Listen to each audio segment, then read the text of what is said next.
What's up, Hoop Reporters? It's your boy Manny here, and welcome to another edition of the NAI Hoop Report, your NAI Women's Basketball podcast. Very, very happy to bring you guys episode 7, halfway point of our conference previews, part 5, as we start the back end, the home stretch, so to speak, here when we come back to you guys. But it is kind of crazy to think, Lex, we've made it this far. We're halfway through. We're more, it feels like honestly more than halfway through with the amount of recording that we've been doing and stuff. It's been easy at times to get these sessions done. It's been hard at times. We've had to juggle a lot of different things, but I think at the end of the day, I can speak for both of us when I say we've had a lot of fun. It's only been the summer, and we're already getting excited for the season. A special shout out to everybody out there who has been a supporter from the beginning, who has followed us on Instagram, Twitter, followed us on Spotify, on YouTube. It means a lot. And again, the season hasn't even started yet, so I can only imagine how it's going to look once we really get into the nitty gritty and that ball gets tossed up in the air in October and November. Definitely, and special appreciation to everyone who's been involved, from the coaches, players, conferences, teams who helped us with getting this off the floor, and definitely just helped us with getting all the information we need to be able to make these predictions and give a spotlight to an area that doesn't get much. And that's all that we wanted to do with this, honestly. No, absolutely. And the last person I do want to give flowers to is you, my friend. You have definitely become more comfortable with this stuff. I know the podcasting can be, people look at it from the outside and sometimes they're like, oh, I could do that. But then once you're actually in front of the camera, and you got to realize how much the research and all the information you got to find out, all that kind of stuff, it does get a little daunting. And then actually speaking and then talking about it. But oh, for sure. I said it to you off air. I wanted to make sure to say it to you on air. I can see how comfortable you are with it now. I can see how much, just fun you're having with it. And like I always say, and you always say, and we both tell each other all the time, we're just two dudes talking hoops. That's really what it comes down to. So at the end of the day, it's just a lot of fun. I'm glad I get to do it with someone that I consider family, aside from all the basketball stuff. But enough of the mushy stuff. That's not what you guys came for. Yeah. What you guys came for was to talk about a conference that I think is going to be it has been very overlooked, but I don't think it will be overlooked this year in the American Midwest. Again, episode 7, part 5 of our conference previews. American Midwest. Last year's standings are on the screen in front of you. Wayland Baptist was the number 1 seed. Columbia College and Admission, Stephens, Cotty, William Woods, Missouri Baptist, and Central Baptist were the 8 teams that made the postseason. Harris-Stowe State, Health Science and Pharmacy, Crowley Ridge, and Hannibal-LaGranja were the ones that were outside looking in. And then the 2 teams that made the national tournament were Wayland Baptist and Columbia College. If we look over here now for the recap of postseason stuff, again, regular season champions, Wayland Baptist. Your conference champions, though, were Columbia College. First team, second team, third team, and honorable mention, as well as all freshmen and all defensive team. Special shout out to everybody that was named to a team, won a specialty award. Congratulations on a great season, and we expect some of these players to honestly have a repeat of the success that they had. Lex, we get right into it with the questions here. First question, which team that did not make last season's tournament are you most interested in? Then we'll talk about, is it Columbia or the field? Our third question, given there are 2 spots, and we'll explain what we're talking about here. Given there are 2 spots right now for the postseason, who are you penciling in those spots? And then, of course, our way too early tiers. As you see the breakdown, contenders will have two players. Playoff locks will have 3. At the door will have 3. And break right will have 2. Lex, we get right into it. We're going to do something a little bit different here. We're going to start at the bottom and work our way up because of that first question. The reason that I kind of wanted that to be the first question is because, and again, we'll explain it again once we get to question number 3. There are 2 teams that will not be in the AMC this year that were in it last year. That is Missouri Baptist and William Woods. We've already covered both of those teams in their new respective conferences. But that means that the conference is going to be a little shaken up here. 2 middle-of-the-pack teams that made the postseason last year. It could be interesting on who's going to grab those last 2 spots, so to speak. But we'll start with the last team in the conference last year. Hannibal-LaGranja. New coach. Interim coach, but new coach, Tim Hickman, going to give you, again, your moment of the spotlight right now. Again, interim coach, we know how that goes. Sometimes it happened just this past year in the Sun Conference, as a matter of fact. Coastal Georgia had an interim coach. That tag was removed, so it could change all in 1 year, and we're definitely rooting for Coach Hickman and the Trojans as he gets ready to take them over. this team, even though they're at the bottom of the conference, they're not your typical bottom of the conference team. You know, you're returning a good amount of players, 3 key players that have already been confirmed. Their roster is out, and I was able to confirm the 3 players that we have in our notes. You're only losing 1 player that wasn't too big of a loss, so to speak. I don't think you're going to feel like that. But talk about some of the returners that we have coming back for this Trojans team. First off, we have Ainsley, Diepenbrock, all freshman team, pushing around 8.5 and 5 boards. We also have an Ivy Leslie, who was honorable mention when it comes to the conference, pushing 19 and 8. Let's give her that extra. And then we have Candace Dowell and Abby White for a combined 10 and 8 apiece. Honestly, it's really a lot of offensive power you still have coming back here. You have something to kind of grow off of. And with, I believe it's Eliana Grambling. Apologies for the butchering. It's usually Manny's thing, not mine. But with 7 and 4 being lost when it coming into the season, at least for right now, as we know, it's something that's definitely recoverable. You can definitely have anybody from your freshman class, anybody from your recruiting class could take a step in and grow into that role very easily. All it takes is off season in that preseason to be able to develop that. But I am not too worried about Coach Hickman adjusting into the role. I definitely feel like he has all the pieces to be able to make a seamless transition and hopefully be able to put up a fight when it comes to this AMC conference. I think that is going to be my biggest question with this team, in the sense of, like I said, they're not your typical bottom of the conference team. Like, you're not looking at this team thinking we got to start over. It's a rebuilding year. No, I mean, you have an all-freshman team member in Annalise. You have Ivy, who is call her a 20-point per game scorer. Like, you round up to 19, you're 1 point away from that. I can call her a 20-point per game scorer. Now, given this team's only scored 45.5 points per game last year, it's giving more of continuity, adjustment, that kind of stuff. It doesn't give me like a team that's struggling to score, because you're still shooting at 33% from the field. 3-point percentage could be a little bit better. Your turnovers got to come down. 23 is way too much. But again, that's a lot. Feeling out process. I think that's what this first year was. And we've said it before. Every time we talk about a new coach, and we'll continue to talk about new coaches that are going to come in the conference previews in the future, first-year coaches, it's hit or miss. It can be great, and we hit the ground running. It can be tough, and we got to go through our lumps. We don't know. I do think this team, and I'm leaning more towards a great start, just because what you already have is solid. You bring in a new voice, a new face, so to speak. I think that is going to be the best thing for them. And so, like I said, this team, not your typical bottom of the conference team. Do I think they're going to make a postseason push? I don't know about all that, but they might be a postseason upsetter in the sense of messing up the standings at the end of the year, maybe taking one from a team that shouldn't drop it, stuff like that. So this team, don't overlook the Trojans team, even if they're at the bottom of the conference, because they could be a dangerous team to play when we get to the spring and they get a little more time under their belt.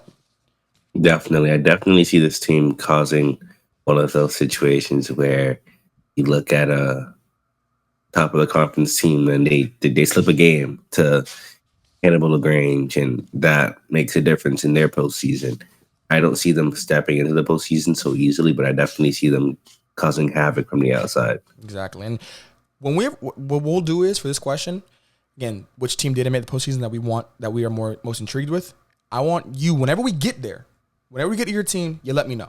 I'll do the same thing. So we're going to go through all the teams that missed the postseason, and once we get there, you let me know, and we'll talk about it, all right? We haven't gotten there yet. Right. We haven't gotten there yet. Next team up, the Crowley Ridge Pioneers. Now, this team, it's got the biggest question mark for me. Why? We don't know all the stuff and what happened or anything like that. But what we do know from the numbers that we found, again, all the stuff is found from the AMC website, school websites, and again, as we always do with the housekeeping, when it comes to returners and all that kind of stuff, they send on a Google form. Some coaches got back to me, some coaches didn't. Nothing against the coaches. We all know you're busy. Got to always say that. Make sure my little conditions out there. Joey Montgomery,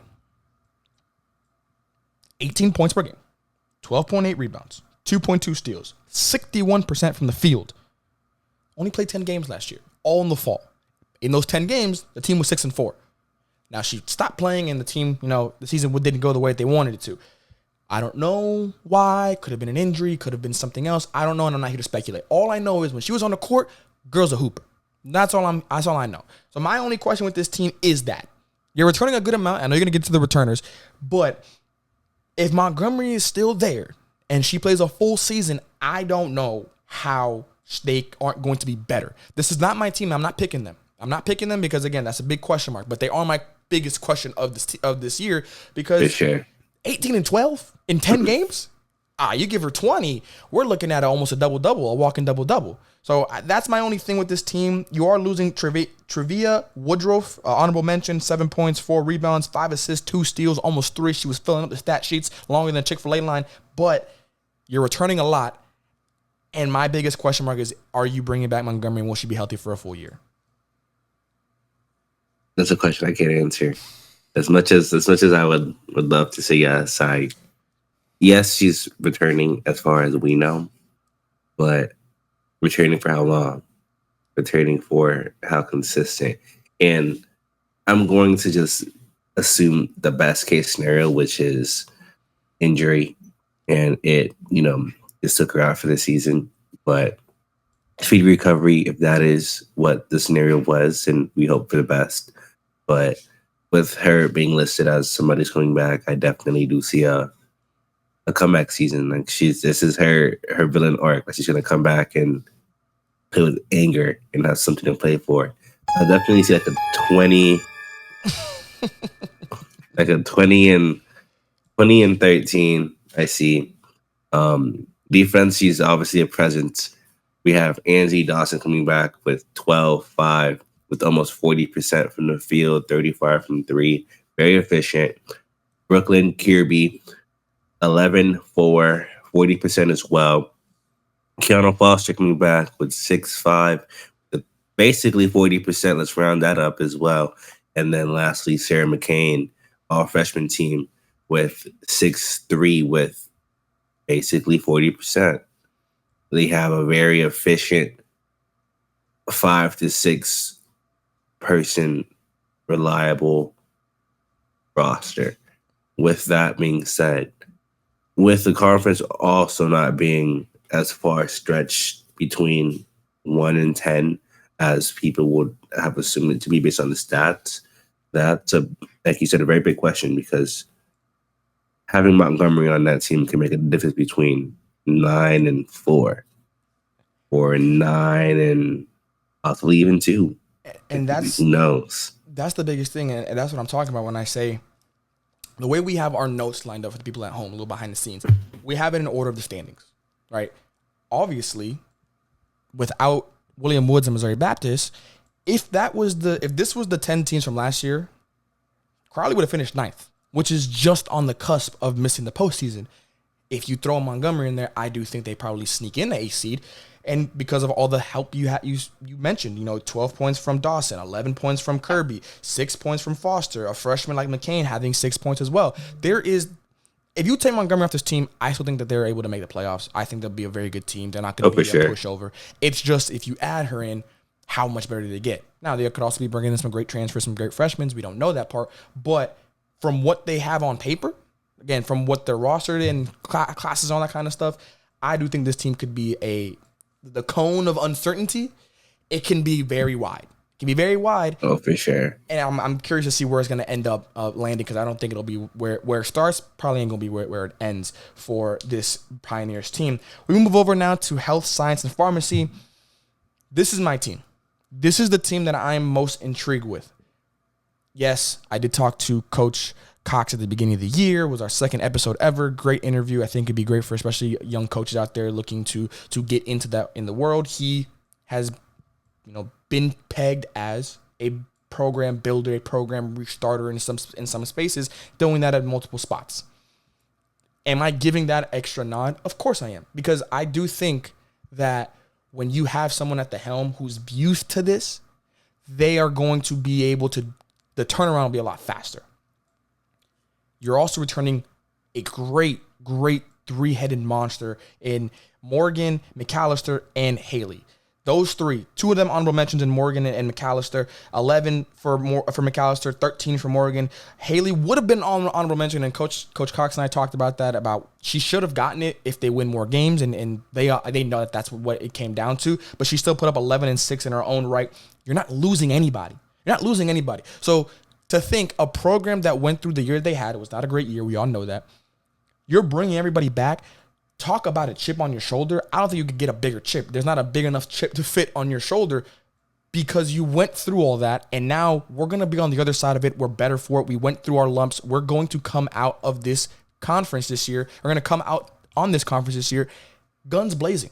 They got a list. They want all the smoke. It's going to be a team full of chimneys. They want all the smoke, and I'm here for it. And I just feel like that is the recipe for success. Again, in a conference now that's smaller, less teams, assuming they're not going to move the playoff from 8 to 6 teams, which I don't think they will. You're sitting at 8 teams already. If this was the 10 teams from last year, they would have made it as the 8 seed, even with the year that they had. So imagine now you have a better Morgan, a better McAllister. You do have some incoming players and freshmen and transfers that we'll get into in a minute here. But this team, I have it here. The next phase of the rebuild. Do I think that they thought it was going to happen in year 2? Maybe not. But I do think that this is the next phase, and the next phase is a playoff contender on any given night. Hey that music. This team could be very scary. Very, very, very scary. If given up, they said they claimed they had a bad year. 63 points per game, 35 from the field, a little under 30 from 3, a little under 40 for the boards. If they harp on those smaller things, getting those turnovers down, passing the boards a little more, they can't give more than they receive as far as anything. If they really focus in on those stats, all it really takes is developing who they do bring in to step up to the plate, and that'll definitely help them reach very comfortably in the playoffs. Right now, there's 7 newcomers, if I'm not mistaken, and they're a very sophomore and junior heavy team right now. They have a year under their belt when it comes to NAIA experience, most of them.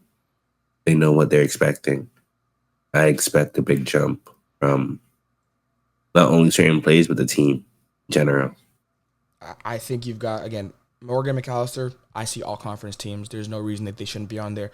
Reese is going to get her due when it comes to all conference. Like, you have a 3-headed monster that is going to lead you on any given night. And my biggest play out of those 3 is Morgan. 40.4 field goal percentage, 35.6 from the 3-point line. The girl's efficient. The girl's an efficient scorer. I can see her getting up over 15 next year and comfortably at that. For sure. The other thing, and we'll end it on this note and move over to the last team that didn't make the postseason last year.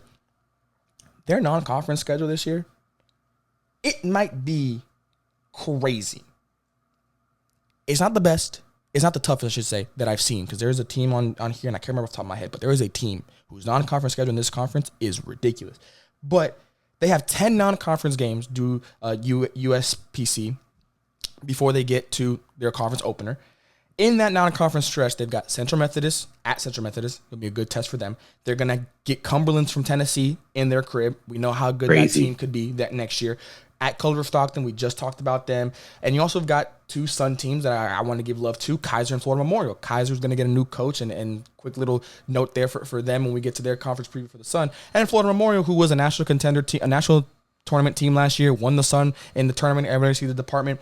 They have a good testing pool of 10 games, including those that I just mentioned. And then your conference opener is against Central Baptist.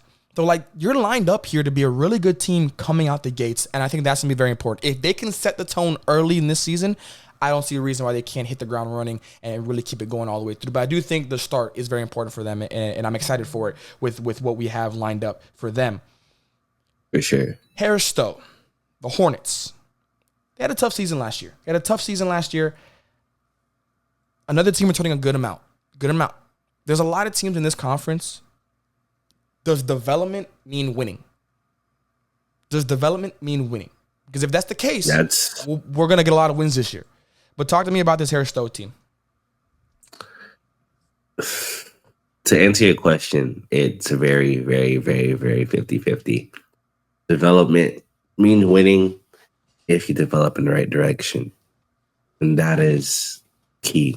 Because you can develop by decreasing your turnovers, but if you're not converting it correctly, what's the point? This Harris-Stowe team, they're bringing back a decent amount with front runner Kalen DeLosa, 13 all conference with 17-4 and almost 35 from the field. You also have Olivia Montgomery coming back with, let's just round it up here, 9, 2, and 3. Then you have a Jalessa Jordan with 7 and 7, almost a double-double. But they are losing Samara Swire and Tori Jackson with a combined 18 and 9, realistically. With a team that is already struggling in the offensive department as far as points and how they produce it, it is a question as to how they can make that up. But they do handle the ball well by having only 14 turnovers per game, which is on the lower side so far. That's what we've seen in the conference. And they are fairly in the middle of the pack when it comes to efficiency shooting-wise. They just have to really harp on their defense and really figure out who can be the front runner and that ringleader to kind of lead the defensive pack. They'll be able to make sure that everybody stays aligned with that. And I think that is the point. You know, when you talk about development, from a team perspective, I do agree it's the offense. I do think the offense got to get better. You got to get over 60. Like we always say, if you're under 60, the offense probably, I'm categorizing your offense as not good. Not a good offense. 60 to high 60s, 68, 67, I'd say it's about average. I think that you're able to get, on any given night, you could get hot, you could also get cold. Yeah. 70, 69 to 70 and up to 75, I think you're a great offense. And then 75 and up, we're talking like elite level, maybe a little bit higher for that cutoff. So I do think that they can be a good team. I also think if you improve your offense, your defense is going to get better. Because a lot of times, if your offense isn't good, in the sense of we're not moving the ball enough, we're not getting the shots that we want, we're forced into bad shots, which lead to what? Long rebounds, transition points. Now, instead of losing by 10, you're losing by 20 because you give up 10 points in the transition game. A lot of times, your best defense can be a really good offense. Use the whole shot clock. Get shot clock violations. Why? Because at least, it's a turnover, but now you can set up your defense. You don't got to worry about transition stuff. So I do think if they get their offense up to about 65, this team can be legit. You do have a great score. A lot of these teams that didn't make the postseason last year, they have scores. They have at least one score. Literally everything we've talked about has at least one returning top score. So it's just about finding the pieces around them and making it work. And then also on that score, listen, we know you can put the ball in the hole. All these teams didn't win last year, though. So just because you can score doesn't mean that that's got to be your only job. You know, I would love to see Kalen, Morgan, Montgomery, and Dimben Brock Ivy all have more assists next year. You know, have 4 assists next year. All of you scored at least 13 plus points. We know you can score, and some people are just natural scorers. I can tell all the players that I just mentioned, they're just natural scorers. They roll out of bed, natural buckets, give you 15 and then go back to sleep. Nothing happened. Let's improve. Let's get more efficient shots. Let's get teammates involved so that makes your life easier. Because I'm coaching against them. I'm saying, look, anybody but these ladies. So now you got double teams. You got to face a lot of pressure.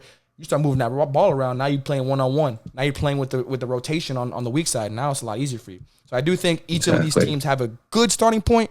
Now we got to get better individually for those players that I just mentioned, as well as a team trying to get that ball in the hole. You haven't given me the team that you're most intrigued with, though. Which of these teams is coming out? Okay. But if we had to say, out of these teams that didn't make the postseason last year that we've covered so far, which one would you be a little bit more intrigued in than the others? Just specifically these teams that we just talked about. Definitely Health Science and Pharmacy. For sure. And if I'm being different than your answer, then I'm definitely gonna go Crowley Ridge. Hey, we all love a good mystery. We all love a good mystery. Exactly. But that's question one, so to speak. Because now as we get into the teams that actually made the postseason last year, Lex technically still hasn't given us his real answer for number one. So I'm curious to see what he's going to say. You're going to say it right now. I'm going to say it right now? All right. Well, question two, and then we'll use that into segue for this. For the AMC, is it Columbia or the Field? Now, we'll talk about your team since you just told the people that this is the next team, and then we'll talk about Columbia and why I feel like they might be the bar for next year. Central Baptist. They're returning a good amount. Hear that music. They're returning a good amount. The Mustangs are a scary bunch for sure. You've got a third team returning and two all freshman team returning. You're not losing. You're losing a lot collectively. Individually, maybe not, but you are losing a lot collectively. I'm not even going to sugarcoat that. But this team could be on the cusp of a very, very, very big season. Lex, why are they the team that you are most intrigued with their returning class? We've harped on freshmen in freshman classes basically all preseason when we've made these episodes. And I feel like Central Baptist, at least right now, their freshmen have the potential to step into what they're losing. Addison Hudspeth, Riley Whittington combined can give you 26 and 6 with an efficient 35% from the field. When you're losing a Tamara Christmas, Reese Anderson, and Lydia York for a combined 20 and 12, they make that up easily with their come up with this season. They're going to have a fantastic sophomore season. I already know it. I'll put my money on it. I'll drink the Kool-Aid. I know they're going to have a fantastic sophomore season, as well as bringing back Reagan Heed, 13 all conference, 15 and 10, double, efficient 40%, efficient 30% from the three, and 80% from free throw. With having a motivation like Reagan running the front, while you have the hungry developing freshman behind you to step into that role, it's just too good to be. It's just too good to not go against. Like you have to see that and acknowledge it for what it is, especially given the fact that they held their own to top a William Woods, who's no longer here, and a Missouri Baptist, who's no longer here. Now, because they were kind of at the midway point of a 12-team conference. When you bring it to 10, you got to ask yourself who's going to step down, because they're stepping up. This team is the biggest development to wins team in the AMC. If they're freshmen and the returning group, because each one, even Reagan, you were third team, all right? If you improve, you're going to be second team or first team. So you've gotten better. You clearly have gotten better. Mm-hmm. Granted, again, sometimes these postseason awards, and I think it's valid, wins do matter. If you're going to be the worst team in the conference, you can't be first team all conference. It's just not how that works. So I do think her improvement, Addison, Riley, Aaliyah, there is a world where all four of the ladies I just mentioned are all conference players. And I don't mean like honorable mention. I mean legitimate. I could see Reagan getting the second team or first team if they get the wins under the department. I think Addison and Riley will crack all conference in third team department. I could see that happening. And then I think Aaliyah gets second team. I think she wasn't in the conversation last year, and I just think it's because, again, where they finished, technically they were a little bit lower than where we have them right now. But you get those wins, you're going to get the recognition. I think 12, 5, and 2 speaks for itself on 42% field goal percentage. So I do think this team is just, they were a year away. That year is here. That year is here. It's on them. I think they have the complete runway in front of them to be a very good team in this AMC. 11 non-conference games. Talk to me.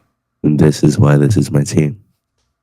11 non-conference games before their conference opener against Harris-Stowe. So I think a game that they are going to be favored in. I don't think it's anything crazy to say that.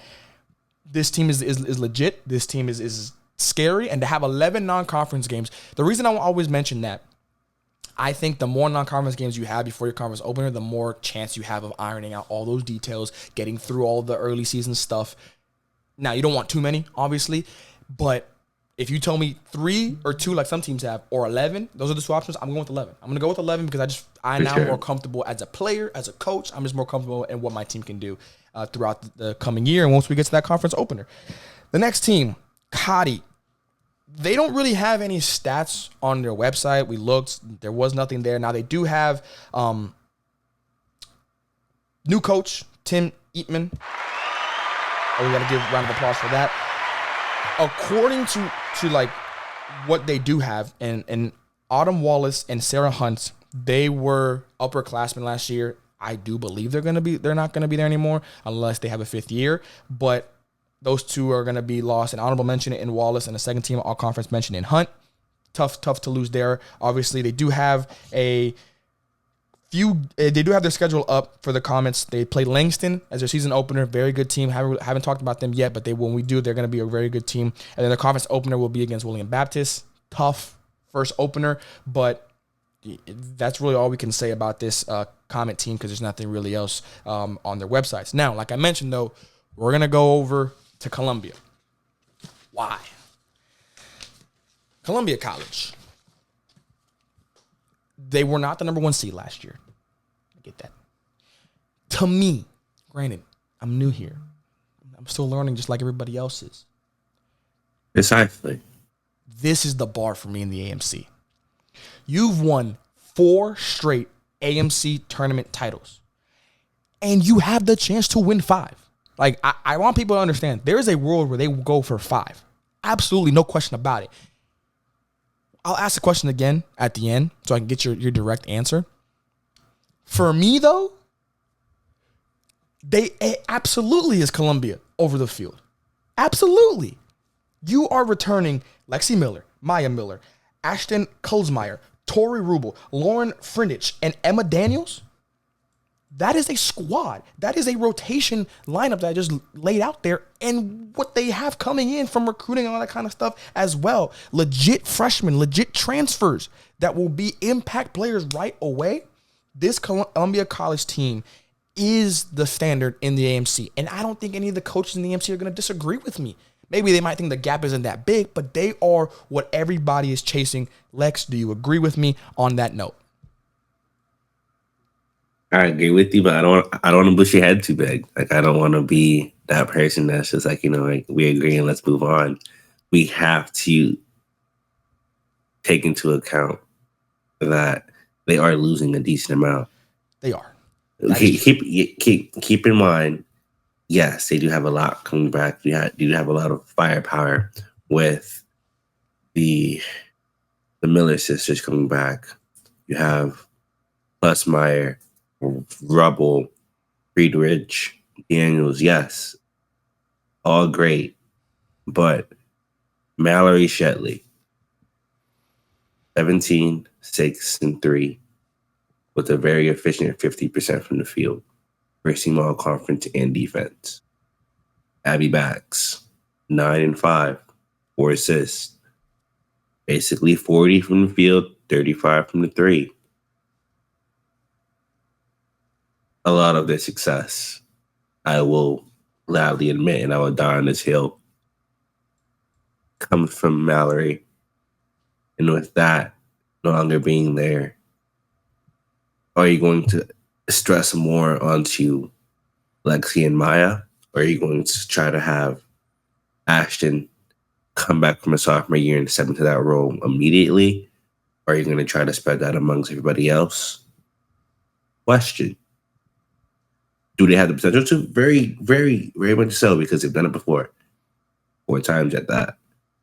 But I won't sit here and ignore that. I can't. If you am I drinking the Kool-Aid? I'll sip on it. If I gave you, there's a percentage of the conference. 100%. Right. We divided it up to all the 10 teams. How much of that percentage, how much of the pie are you giving Columbia College going into the next season? 50.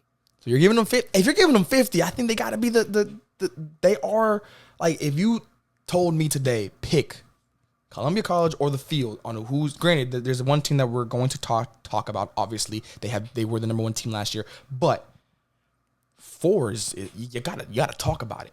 And yes, Mallory is a big loss. Like I mentioned all the teams before, you're returning back a good score. And I think Lexi Miller, gonna take a step up. I think she could be an all-conference first team member. 100% believe that. And when we talk about this Columbia College team, let's just put it in perspective here. The team started out 18 straight wins. That was one shy of tying their record in program history with 19. They then had the highest winning percentage in program history at 87.5%. They had the lowest losses last year at 4. They went to the NAIA tournament for the 10th straight season. They had a dominant season as if they hadn't had it before. That's my biggest thing too. Is like I always say, and I've said it before, getting to the top is a lot easier than people might think. But staying at the top is what people really are talking about when they say getting to the mountaintop. You've been there. You've been there. You didn't get tired. You didn't get up. You didn't get complacent. You didn't get satisfied. You know what they say? Satisfaction is the enemy of progress. They kept getting better. They have depth. They could have the best returning group coming back next year. They do have some great transfers. Again, I transferred, I think, again, they're on the website. So if they're on the website, I feel like that's fair game to talk about. Lexi Roble, she's a transfer that's coming in for them. I think she's going to have a great year. They have 3 freshmen that are really, really, really, really interesting for me. This team put up almost 80 points per game last year at 77.7. You held teams under 60. It's just all there for me. And I just cannot stress it enough. And I will end it on this note before I talk about their key dates for the season. Lexi Miller, 35% from the 3-point line. Running down. It was actually 37. Most threes last year, 91. Set the record. I think she breaks it.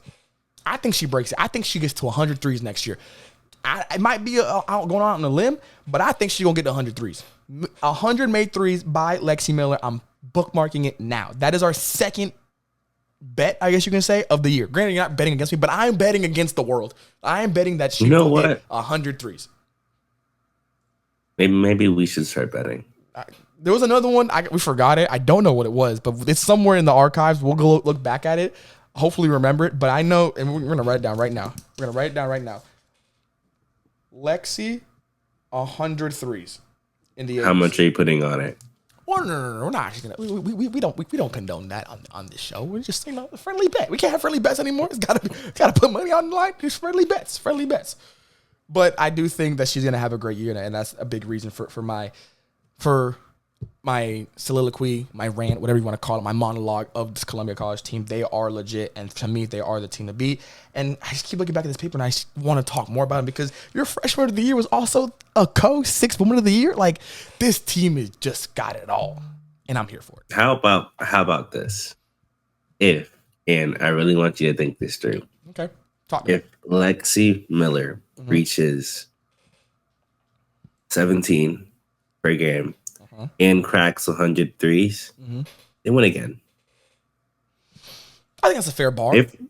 If not, it's a lot harder. I'll give you another one. Ashton, if she gets to 12 points per game, I'm gonna need 15. 15? I don't know about 15. Because you still got Maya. I think Maya's gonna get to 15. You still got Maya. You can't forget. I think that if Ashton gets to 12. We're looking at something nasty coming up. They might have. I want Maya to be at 12 and 10. I might even go out on the limb and say 15. They could have the best starting 5 going into next year. That's how high I am on this team in the AMC. But hey, that's just my take. What do I know? Talking about some key dates for them. They're going to be at Evangel, at Central Methodist, and their conference opener off the rip. I have it circled. 12-3, December 3rd versus Wayland Baptist at the crib. That's going to be a great game. I'm so here for it. I might have to tune into that game live. I really might. That might be my first game that I'm going to put out there that I'm going to be watching with intent. All 4 quarters. Figure out some way to do it. It might be the first game.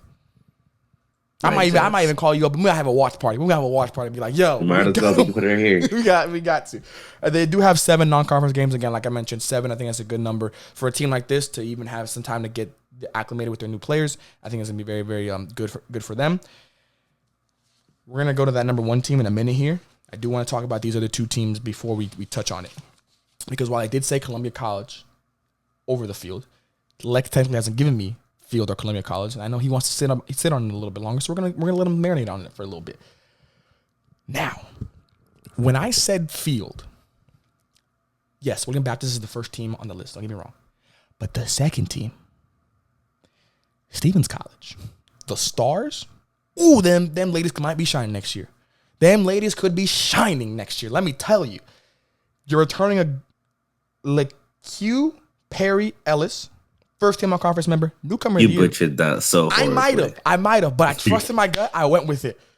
Ellis, I'm sorry. I'm laying out, I'm sorry. But she was newcomer of the year, first team all conference, 16, 3, 2 steals, almost 50% from the field. You have Sadira Farmer, 6'5", 42 from the field, 30 from 3. Ashera Holster, 6 and 31 from the field. He was legit. I know you're going to talk about what they're losing. That's fine. I'm going to let you cook with that because they are losing a lot too. A lot. But this team could be shining. Talk to me about what they're losing, though, because they are losing a first conference member and defensive team and DPOI and just talk to me. First team all conference, first team on defense, and defensive player of the year, Crockett Chew. God, 2010. No, I know. 20. I know. 20. I know, dude. 2011. 3 and 2. 3 and 2. It was a video game numbers. With a very efficient, basically 60%. Nah. Those are video game numbers. Not even my player did that. Not even my player on the game can do that. That's unreal. No, you Taylor Norris. 8, 3, and 3. Let's round it up with an efficient 35%. That's a very, very, very big chunk. Yes, you do have Lejanique Perry-Ellis, newcomer of the year. I mean, I said it correct. You know, if I'm wrong, let me know. But come on now. First team all conference, newcomer of the year. Very big upside for her. Sadira Farmer, very big upside as well. Ashara Hostetler, potential very good upside as well. But I don't think they have the combined facility, maybe, but individually, I don't think they can make up for what they're losing in Crockett too. I like what you pointed out there because I do agree. I don't think individually Perry Ellis, Farmer, or Holsteller are going to put up those type of numbers. Granted, Perry almost did, if we're being honest here, 16, 3 and 3. But even still, True was just another level up, you know? Yeah, for sure. But Perry Ellis was still first team all conference. What I was getting to was individually, no one's going to replace True. You can't. She's a great talent. Like, you're just not going to find that year to year. It's once every 10 year type of thing. But collectively, I could see that. Yes, she was defensive player of the year in the spearhead, so to speak, of the defense. But it's also on the team, rotations, rebounds, all that kind of stuff. So I do think this team is going to be very, very, very good. And I'm going to tell you why I'm really high on them in a minute here. The stat that I'm going to really harp on, and I know you're going to love it, turnovers, points off turnovers. Those are the two numbers I'm going to be looking at all year, especially in the AMC. Why? They forced almost 20 turnovers a game, 19.6. And they scored almost 21 points off those turnovers at 20.7. I know you're big on the ratio. You know, if you're getting 20 turnovers, I know you. The ratio. I can see it all over your face. The ratio throws me. But at the same time, it is a high amount. Exactly. I know you. I know you can respect that. The fact you're even getting to 20 almost turnovers is impressive. If the turnovers are too low, I do think that hurts their offense. Similar to what I talked about earlier with, I believe it was Crowley. No, it was Harris-Stowe. If you have a really good offense, it could help your defense. If you have a really good defense, it could help your offense. If you're forcing bad shots, live ball turnovers, steal opportunities, you're going to be able to get out and try and run and get buckets. So I do think that's where my biggest storyline for this specific team is. I can see it. I think they need to allow less turnovers and keep forcing as much. Keep in mind, take into account with just Chu by herself. That's just based off of steals. That's just 3. Not even considering the defensive presence she has. That can be maybe 6 or 7 turnovers that could come just from her. Who knows, really? No, it's really a matter of who's making that up, as well as you can't allow a better amount of threes coming out with this Stephens team. I think you got to shoot it a little better from behind the arc. I'll give you that too. Once you fix on those 2 things, Columbia might be in for a rude awakening. I don't think that like next year. I'm not saying they're going to be in elite offense, but I don't even know if they're going to get more than what they had last year. They put up 71 pretty much points per game. I don't know if they can get over that. But my point is, I think they get back to it. I think they can do that again. They need to. I think they can do it again. If they do it again, at least they're going to be right where they were last year. Their floor, that's my thing. And we're going to start talking about this a lot more. Their floor is still what it was last year, which is a 4th seed, top 4 seed, hosting a first round in the conference tournament. That's their floor. The ceiling is what I'm really kind of harping on here. Like, it could be a lot higher than people might think. For me, I've got 2 points to talk about. They took Wayland Baptist into overtime in the quarterfinals of the tournament. 106-92. Yes. That is a tough thing to do against this Wayland Baptist team. So that was a kind of, again, you know me, I'm big on how do you end the season, even if you don't win a national championship. How did you end the year? They ended it on a pretty good note. When I tell you they might have the toughest non-conference schedule I have seen with my own 2 eyes, I don't think I can make this up. Listen to these teams. I'm listening. 10 games. Park, Mid-American Nazarene, William Woods, Campbellsville, Bethel, Providence, and then their conference openers against Mission, who we're not going to talk about yet, but they're going to be a solid contender as well. They have the toughest non-conference schedule, hands down, no questions about it. I don't want to hear any other argument.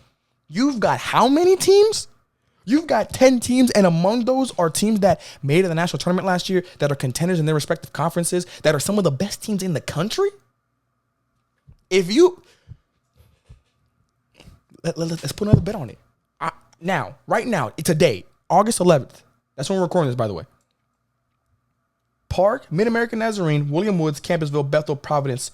Those 1, 2, 3, 4. Is that 5 teams? 5 or 6 teams? What's the record there? What do you think that they can go in that stretch? Or what? I'm going to rephrase it. What do you think they should go? What record out of those games that I just mentioned would give you confidence going into that conference opener against Mission? I think they should go 6 games. 4-2. 4-2? I like that. I think they can.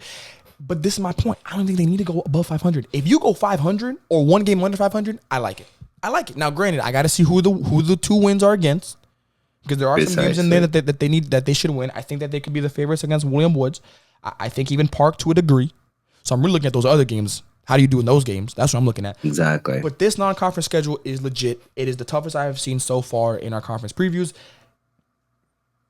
It is. It just is. It just is. I personally, I'm a firm believer now that if you have a heavy non-conference schedule leading into the season, you're one of 2 things. You're either very scary and should be looked out for, or you're rebuilding and you need tests. I think it's one of the 2. I don't think it's many. I don't think there's much that falls in between. I also do want to give the coach for Stevens applause. Why? No one has looked at Stevens, at least in my time, about 6 years now, going on 6 years now in the NAIA world of women's basketball. I have never heard, or have heard very little, of Stevens College as a legit contender, not just in the AMC, but in the national world. This schedule shows me that the coaches out there calling these top schools, figuring out ways to get out there, trying to get not tested. Afraid. I want to give him his flowers for that, because I do believe that is an undervalued skill in coaching. They might go 0-6 in these games. There's a possibility. Oh, for sure. But you need You these always games. miss 100% of the shots you don't So I take. do want to give your head coach Stevens their flowers because that it's not easy to do that. Mission, the Patriots of Mission. Tell me about this team. Solid contender. They're a solid contender, and I do think that they are on the cusp. But talk to me about this team. Solid contender for sure. They are returning a pretty hefty amount. First team all conference and all defensive team in Heavenly Shockley. 15-8 with almost 50% from the field with a very stellar 67% from the three. Unheard of so far when I look in any sort of the conferences so far.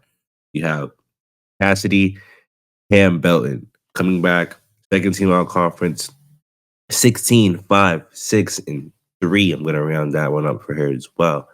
And Ireland Jones, honorable mention with 6-3 with 30% from the field. Very strong core coming back. That's a core that you definitely need when rebuilding and relooking at how to step back into a season where it may have slipped within your fingers, and being able to regain that confidence back and really take the conference that you want to.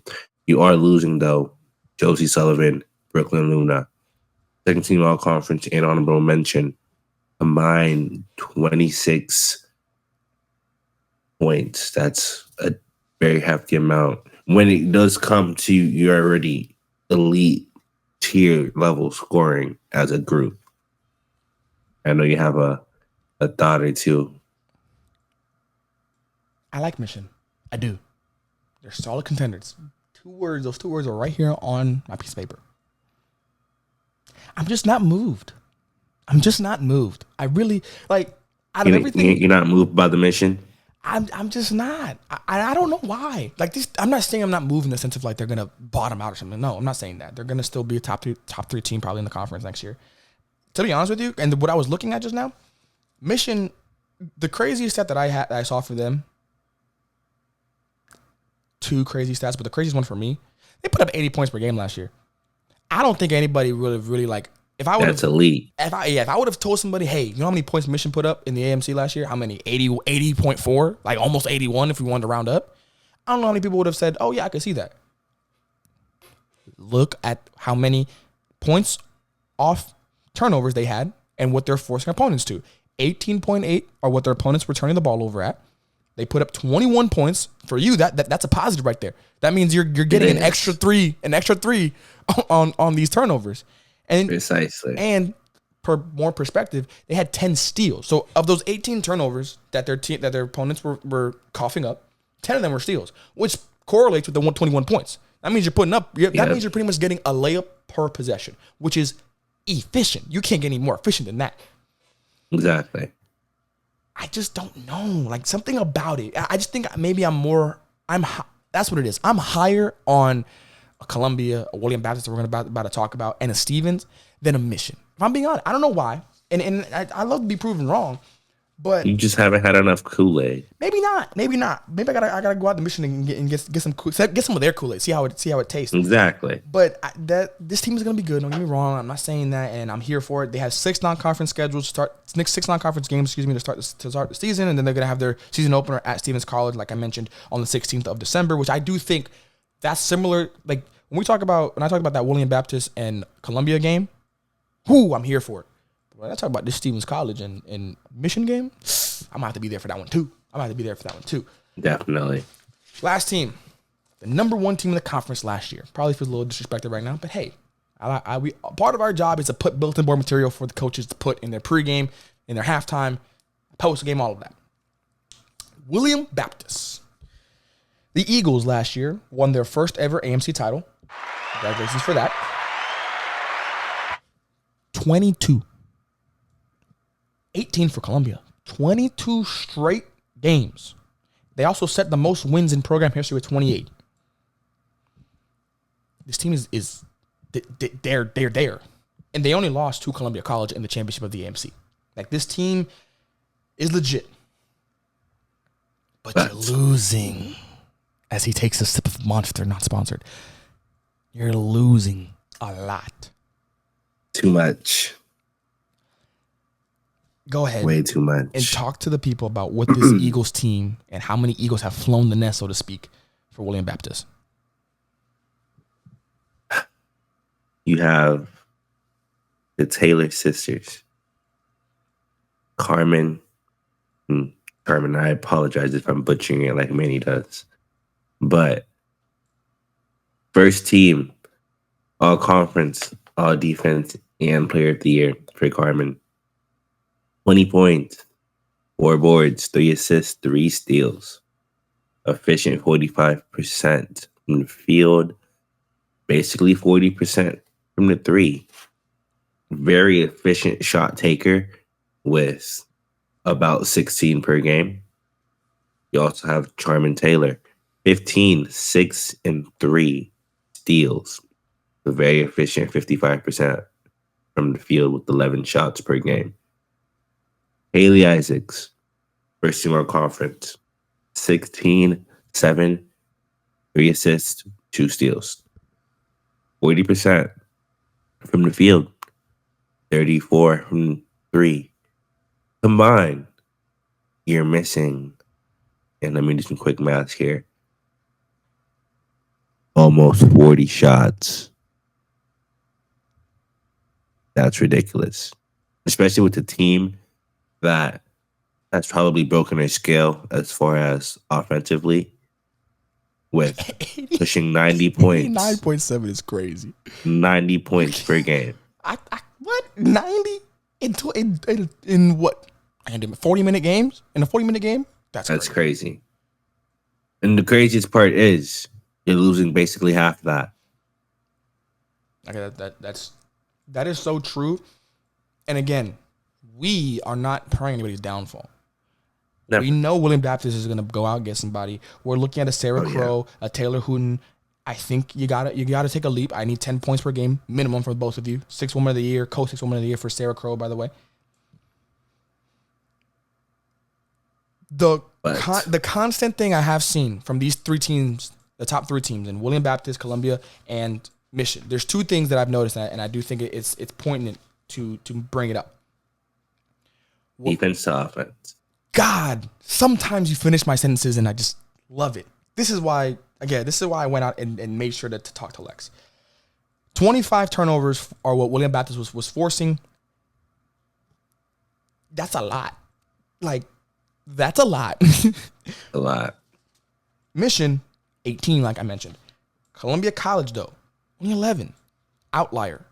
And the reason I think those convert is because when we talk about offense to defense, or defense to offense, 90 points for Wayland Baptist with a 25 plus turnover rate for their opponents.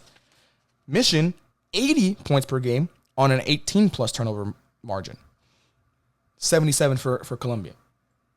So there's one thing we haven't done yet is we haven't labeled the AMC quite yet. We haven't, but I think you have something for the people at home. So why don't you tell us what you feel like the AMC should be called after what I just mentioned? Do it. I know you want to. It's on the tip of your tongue. It is, but I'm trying to figure out the best way to explain it. It don't gotta be one word. I know you want to have the one word stuff, but it got. No. I have 2 scenarios. I have one that I'm kind of going back and forth, and it's called the Island, which is really just because they're very offensive heavy. This is probably the most we've seen offensive wise in probably a very big time. And with that, a lot of their points do come from taking a steal, going the other way. With that being said, in a fast break situation, you're never 5-on-5. You're never 4-on-4. It's usually always 1 to 3, 2 to 4. So with that, again, this is how ping pong. This is how it works. I think we can do it in 2 ways. 1 or 2 ways. We can call this the transition conference because you got to score in a transition game. You have to be able to force live ball turnovers. I can also call it. Stay with me now. The lunch break conference. Why? Because the fast break is a lunch break because everybody's eating. Everybody eats if you're on the fast break. So stay with me now. It's a possibility. We're just throwing out ideas, and anybody likes one of these, just let us know in the comments down below. But I do think that the transition is the overarching thing for this conference, because even the teams that we talk about at the bottom of the conference, most of them that were a little bit higher in the towards the bottom, good at forcing turnovers, good at getting to be able to succeed in this conference. You have to be able to have transition, and again, that's what the proof is showing. And I think transition is the perfect word, just because we're not just talking about like turnovers, defense, bad shots, forcing. Oh yeah, that in transition as well. Like, it's not just, yes, I know 25 turnovers is a lot, but that's 25 turnovers. Imagine all the bad shots that Wayland Baptist is forcing these teams into. So that's part of it too. So I think that's what we're gonna call the AMC, the transition conference right now. I like Wayland Baptist. I really do. I think they're gonna bring in some good talent, but you're just losing. I'm scared personally. You're scared of a lot. I think you're scared of a lot, dude. We gotta talk about. We gotta go to a therapist. You're scared of a lot, man. Yeah, I have commitment issues. You got phobias when it comes to basketball. Is what I'm seeing here. But I already gave my answer. I'm taking Columbia over the field. Are you going Columbia, or are you going to the field after what we just talked about? The field. I like it. It's again. It ties to my commitment issues. When you say I can't sit. So when you say the field, do you mean there is a better chance that Columbia does not win their 5th straight conference, or will be bottom, like not be number 1 in the conference when the postseason comes? Or are you saying that you just like the talent of the field to give Columbia College a run for their money? And I want you to listen closely. Oh, God. I'm saying that I like Columbia number 1, but I don't like them winning 5. So your thing is more like it's hard to win 5. It's just hard to win 5. All right. No. It's difficult for sure, and they definitely can do it. I just feel like this conference is one of those things where when it counts, when it's time, it can go either way. And we've seen, we saw it for sure with Stevens College. They almost knocked off Wayland Baptist in the semifinals in an overtime. So I can see that. Precisely. Question 3. So give people a quick recap. Which team that did not make last season's tournament are you most interested in? I went with UHSP. So did Lex, technically, but he is more intrigued with Central Baptist overall. Columbia or the field? I'm going Columbia. Lex is going to go with the field. Number 3, before we get to our way too early tiers. Given there are 2 spots open right now for the postseason, like we mentioned, the conference is now at 10 teams. Who are you penciling in those 2 spots? Crowley Ridge. I'm with you. I'm assuming the other one is UHSP. Definitely. I'm with you there too. We've talked about both teams already. I'll talk about, for me, and we can go over to our tiers real quick. I don't think the gap between the 2 that we mentioned in UHSP and Crowley's Ridge compared to Harris-Stowe and Hannibal, it's a gap, but it ain't a big gap. I do think I'm just more comfortable on betting on a health science and pharmacy and Crowley's Ridge. Out of the 2, I'm definitely more on the HSP side than Crowley's Ridge. But like we mentioned earlier, even if Montgomery's not there for Crowley's Ridge, they're still a very good team. They're still going to be a playoff team. And UHSP is just they're going to the next level. And the next level is they have a big upside. It's definitely more pencil for Crowley and not pen, like not Sharpie for UHSP, but maybe pen, some erasable pen, something like that. But I think we both know and have a good point on that. Erasable pen is a great way to explain it. Our tiers list. Way too early tiers list. Quick look at that. 2, 3, 3, and 2 for the AMC. Start at the bottom like we always do. What 2 teams are you putting? Hannibal-LaGranja. And?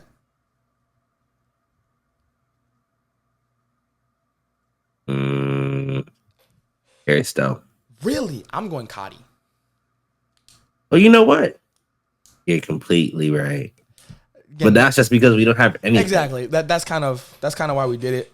So I'm gonna go Cotty and Hannibal as well. I agree with those two. Now, at the door, he's solid. This is gonna be a solid little crew here. I'm going in order. So this is the order that I feel like they're gonna be close to making the playoffs. Harris-Stowe, right? Crowley Ridge, Central Baptist. Talk to me. You said right, and then you stopped talking after that. You lost me with that last one there, brother. I won't lie to you. It's all right. So who do you have? You have Harris-Stowe. Harris-Stowe, Crowley Ridge. Okay. And personally. Ooh, not that personally. Oh my God. UHSP. Again, I know that's. But with them being right at the door, it's only because they're at the door of at the door.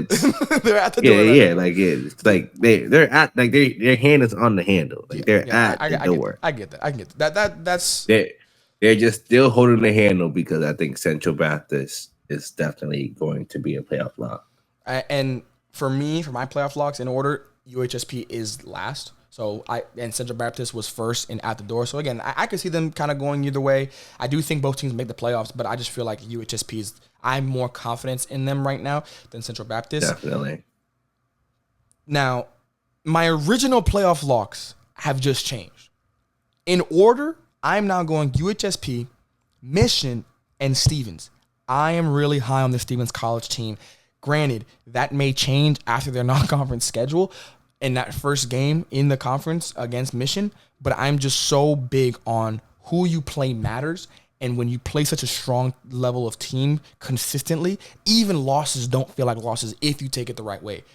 Are your playoff locks similar? Not at all. My playoff locks are Central Baptist, Wayland Baptist. I'll talk about that in a minute. We'll talk about that in a minute. And Mission. And the reason I said we're going to talk about that in a minute, I was this close of having the same contenders you had. The same contenders. Yeah. Because Columbia, we don't got to talk about that. Wayland Baptist. I'm going to be honest here. I'm putting them in contenders. For me, grandfather clause. You had a great year. I'm not going to put you out of the contender spot because of the year you had. Is that good coverage and sports analyst on my half? Probably not. I'm going to be honest. Letting the previous year affect my predictions for the next year. But I just don't see. Do they going to start 22? Are they going to have a 22-game winning streak? Absolutely not. I don't see that happening again. Are they going to set the record for wins at 29 or 30? Absolutely not. I don't see it happening. But because the bar was so high last year, even if you fall off a cliff, the fall ain't gonna be. It's gonna be back to like a normal level, which is still very, very good in this conference. So that's why I'm putting them in there. Don't get it twisted. Stevens was right there, and you could talk about why Stevens is in there for you, and I'll probably agree with everything you're gonna say. That again, those two could change very quickly for when the season starts for me. I just feel like for Wayland Baptist, there's just not a lot that I can go off of that'll reassure me enough that they can still not only hold number one or even two at this point, but can still put up damage when it comes to the Columbias of the conference and the Missions and the Stevens and the Central Baptist even.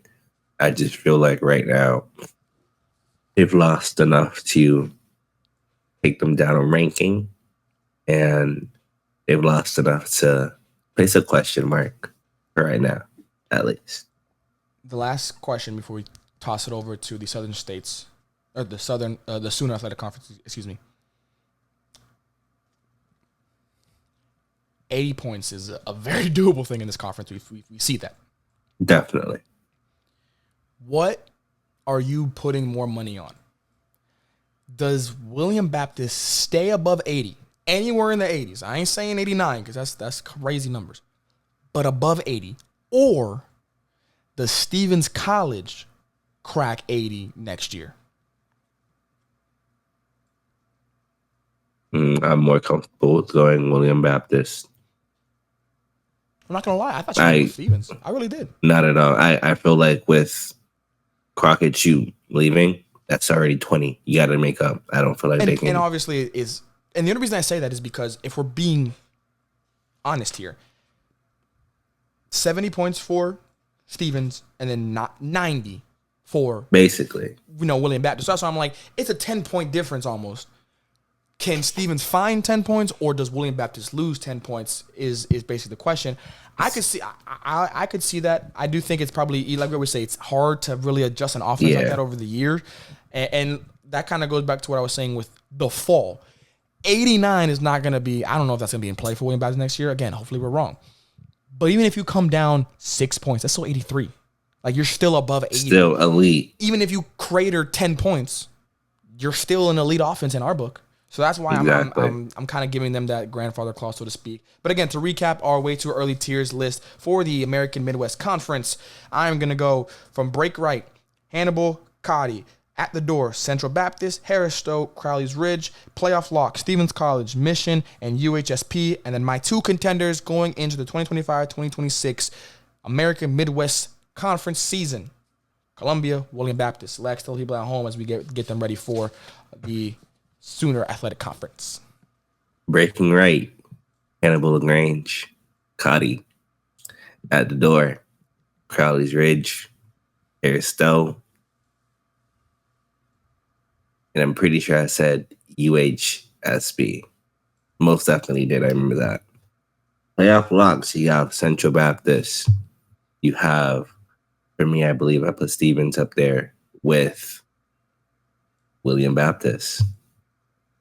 And then your contenders, you have Columbia and Mission. Those are our way too early tiers list for the AMC. Appreciate you guys. You've been with us this entire part of the episode. Hopefully stick with us as we now will preview the Sooner Athletic Conference and some great teams in there. We'll see you guys on that flip side. And we are back now for part 2 of part 5 for our conference previews for the AMC and the Sooner Athletic Conference. Just finished the AMC. Great conference. Thing is very underrated. I think it's going to get a lot of love this year, and I'm looking forward to it. Episode 7 continues now with, like I mentioned, the Sooner Athletic Conference. Lex, I think we're going to deep dive into this conference. We're going to be very excited because I feel there's a lot of turnover possibly in the works here for the Sooner Athletic. We always do. We're going to recap it, and then we're going to give I want you to give your take on what you've seen from the Sooner Athletic Conference. So we'll get right into it. First, recapping the standings from last year: Langston, Wayland Baptist, Mid-America, and College of Ozarks, your top 4 seeds that also made it and represented the Sooner Athletic in the national tournament. Texas Wesleyan, Science of Arts, John Brown, Oklahoma City all rounded out the top 8 that made the conference tournament. Southwestern Christian, North Texas at Dallas, Nelson, Central Christian, and then Panhandled State were outside looking in. You can see right there next to North Texas, there is a dash.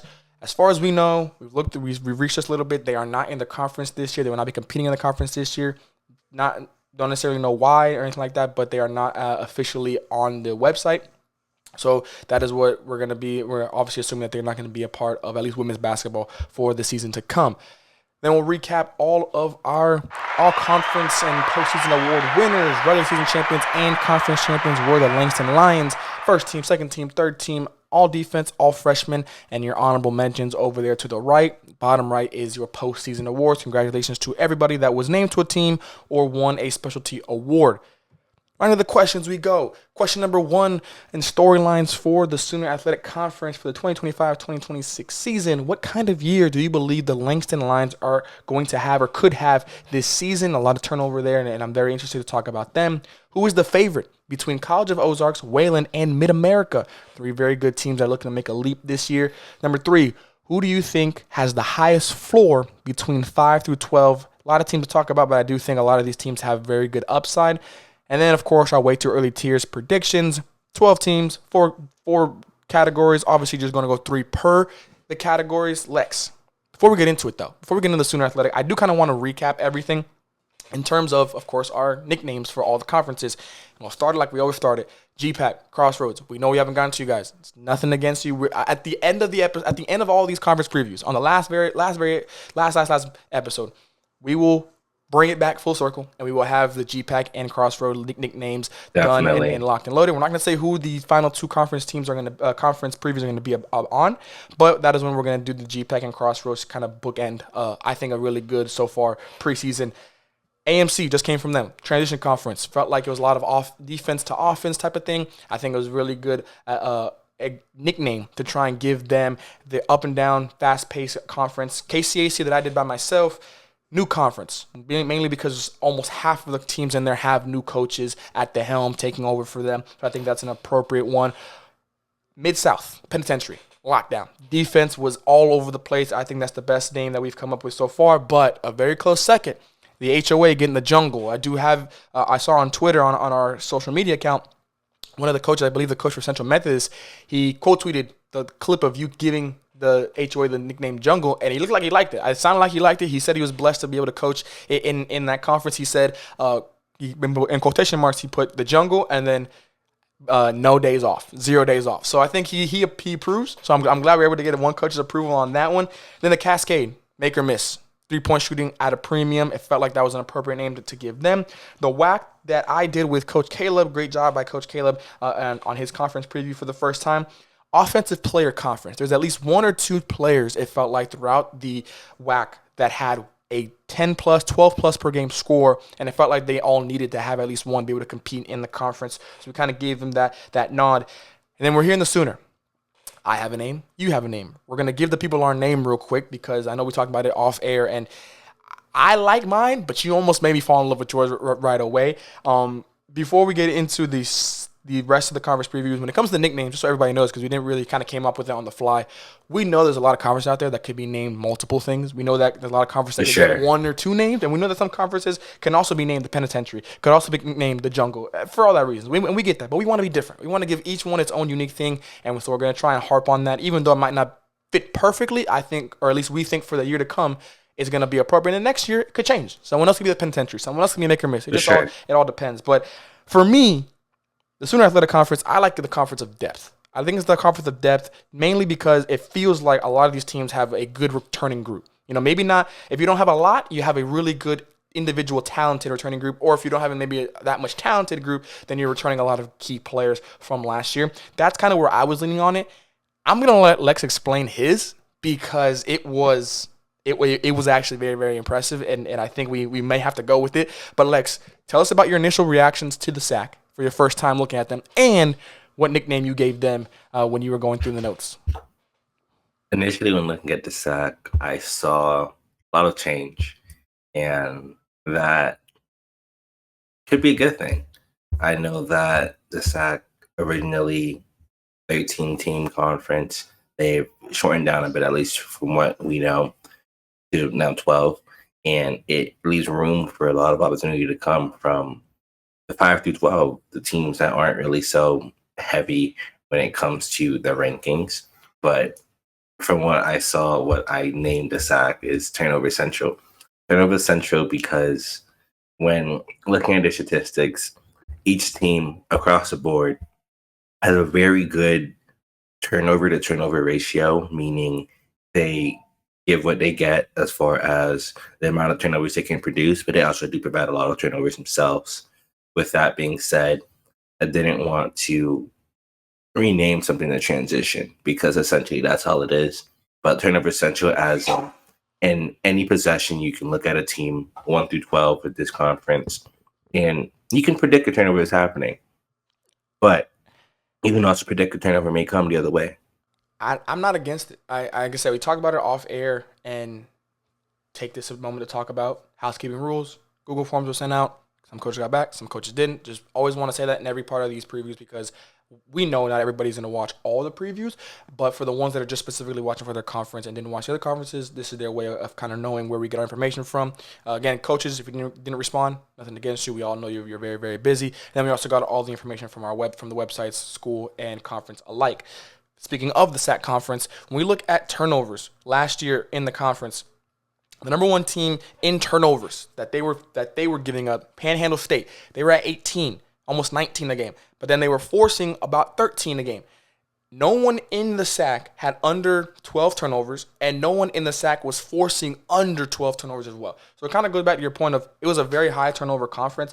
I think pressure conference may even just sound better just because you're giving them a lot of pressure, but you're also not being able to handle a lot of pressure. So I think that is a name, and I talked to Lex about it. I wanted to say my name, but I really feel like we're going to end up going with pressure conference because I like where he was going with it, and I like the idea of it because we don't have a conference like that yet. We don't really have a conference like that yet because we talk about a penitentiary, for example, for the Mid-South. We're talking about defense as a whole. We're not necessarily talking about specific things. Here we're talking about the on ball pressure, the full court pressure, Exactly. the presence, that kind of is leaning into all of that. But so that is our nickname for the SAC. We're going to start with the number one team in the conference last year, the Langston Lions. Regular season champions, SAC conference tournament champions, first time they ever won that title. The team was the fourth seed in the national tournament. They had the most wins last year since 07-08 with 29. They're going into the second year of Coach Chris Vincent, who was Coach of the Year last year. Again, round of applause for him on that one. This team is legit. One of the best, not just in the SAC, but in the country. But you are losing a lot. And we can't go just brush that off to the side because there's losing and there's losing a lot. I'm going to let you talk about what they're losing, but for what they're returning, according to the roster, again, according to the stats, only 3 players that played 30-plus games last year are coming back. And those players, they're not as, they're not the all-conference players that they're going to be losing. So it's going to be very hard for me to see they're not going to have the success they had last year in terms of the number one seed, in terms of, I don't see that. Could they do something differently? We'll talk about it in a minute here. But talk to the people at home about what they're losing because it might be arguably one of the most in the country. Definitely. First off, they're losing the second team All-American. This is also the first Lion to represent Langston in the All-American conversation since 2022 in Michaela Woods. Also first team All-Conference, first team All-Defense, and Defensive Player of the Year with basically a double-double with 11 and 10 with almost 3 steals, shooting a very efficient 41% and 30% from 3. You're also losing a Jordan Brown second team All-Conference with 13-4 boards with 44% from the field with 35 from 3. Newcomer of the Year, Diamond Richardson, will also be leaving. Second team All-Conference, 12-4 with a 43%, very efficient from the field, 32% from 3. You're also losing on record Korea Kirksey and Jordan Connor, 6th Woman of the Year and honorable mention with about 16 combined points per game. That's a big chunk. I can't do math too quickly, but that's looking like 50-something. And the team last year put up 72 points per game. They were holding teams under to 50, 51 if you want to round up, but they're at 50. And I think that might be up there with one of the best numbers we've seen so far when it comes to defense. But definitely, where do you see this team, like realistically speaking? What do you think the goals are? Because I'm not going to go out as far as say this is a rebuilding year because, like we said with other teams in the past, even just the previous part of the episode with the AMC, if your bar was set super high and you fall off of a cliff, you're not falling far. You're going to fall back to, middle of the pack, very competitive team. So, you are losing, like you said, a Woods who 7 15-plus point games last year, 13 double-doubles, 3 20-10 games. You're losing a player in Jordan Brown who put up 11 field goal attempts per game, showing how she's a very important part of the offense in terms of shot efficiency and shot selection. She was first in all scoring categories for the Lions. Just what about this team makes you feel like it will be a rebuilding year, but what is a realistic goal in a rebuilding year for a team like this? And they kind of answered the first question as far as how we feel Langston is going to be this year. The answer would be this is going to be a test year, not really for the Langston line, but for Coach Vincent. Coach Vincent has proven that he has the ability to be a successful coach with Coach of the Year this year. But my test for him and my challenge would be to see how he does it with the new group. This is obviously not going to be the same group of ladies that come in and provide the same sort of effort on the floor. They have recruiting to have to do. They have pieces to kind of have to fit within the mold that Coach Vincent is trying to produce. And they have not necessarily a rebuild, but they have a journey, definitely. And I definitely think that if anybody could do it, it is Coach Vincent, but it's going to be very exciting to see all year.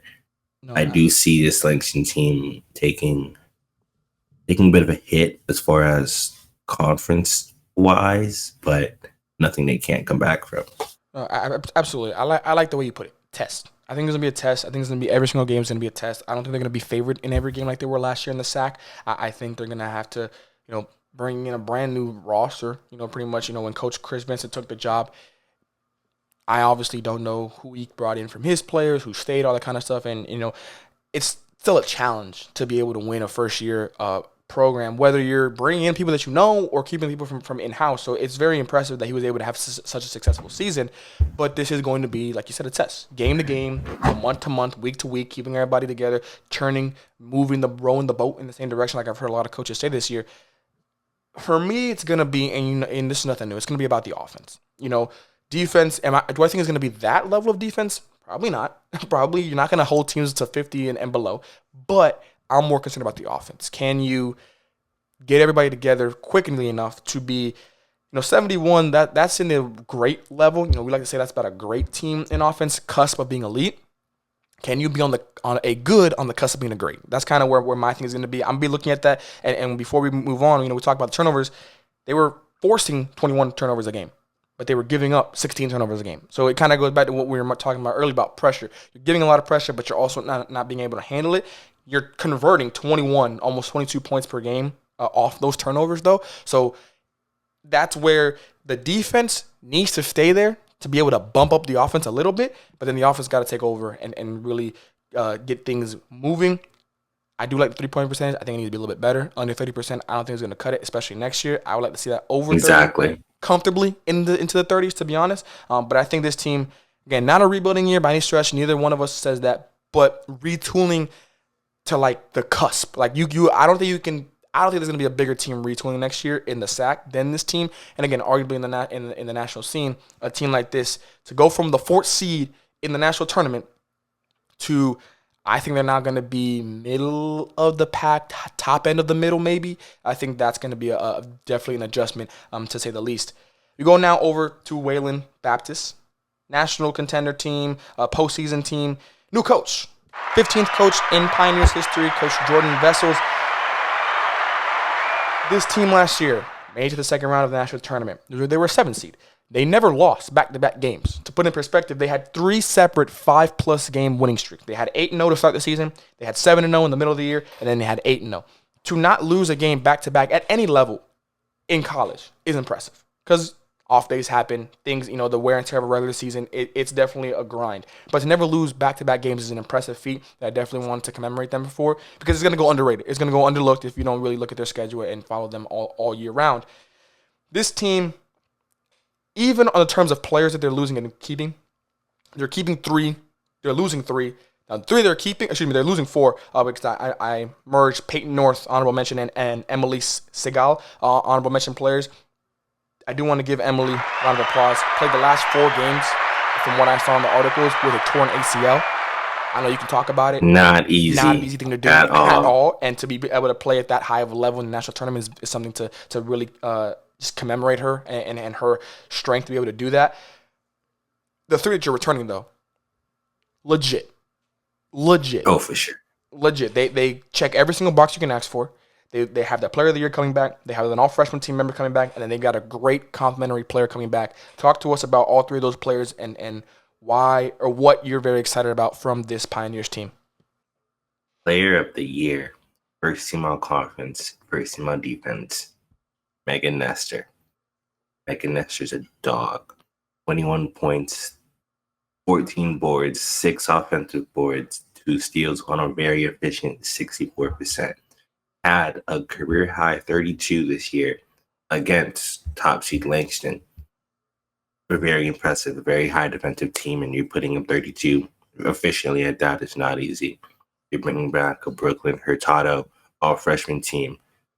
5.5 points, 3 boards, efficient 60% from the field. You're also bringing back a Bobby Fouquet, 7 points, 4 boards, 35% from the field. All great pieces returning for this Wayland Baptist team under the new coach to be able to help refoundation that core that you need to be able to bring us up to the top. No, absolutely. And the question that we're going into now, just so the people at home can see it, who is our favorite from College of Ozarks, Wayland, and Mid-America? This Wayland crew, they're legit. They're legit. Yes, you are losing Caitlin Jerndon, first-team all-conference member, 17 points per game. Linda Bryce, honorable mention, 10 points per game. And then I talked about Peyton and Emily. They're going about 8 and 6, respectively. So about 14 points, 15 points you're losing there between the two ladies there. But you're bringing back Megan Nestor. Megan Nestor is a lot.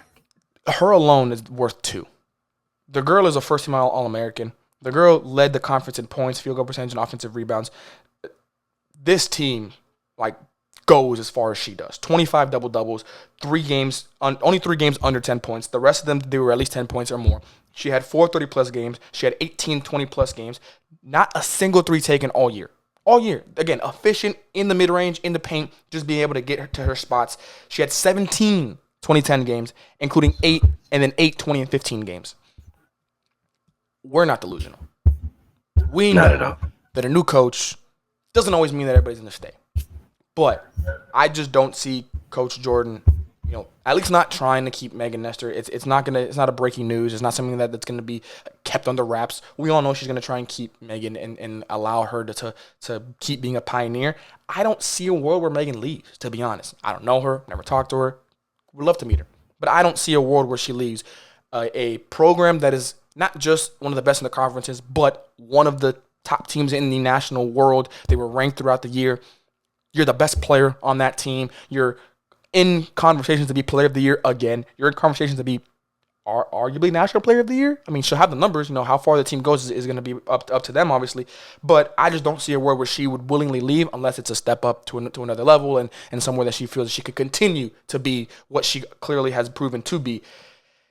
Brooklyn and Bobby, I like them because I think Brooklyn with the second year improvement, I think she'll have a great sophomore season, more minutes, more playing time.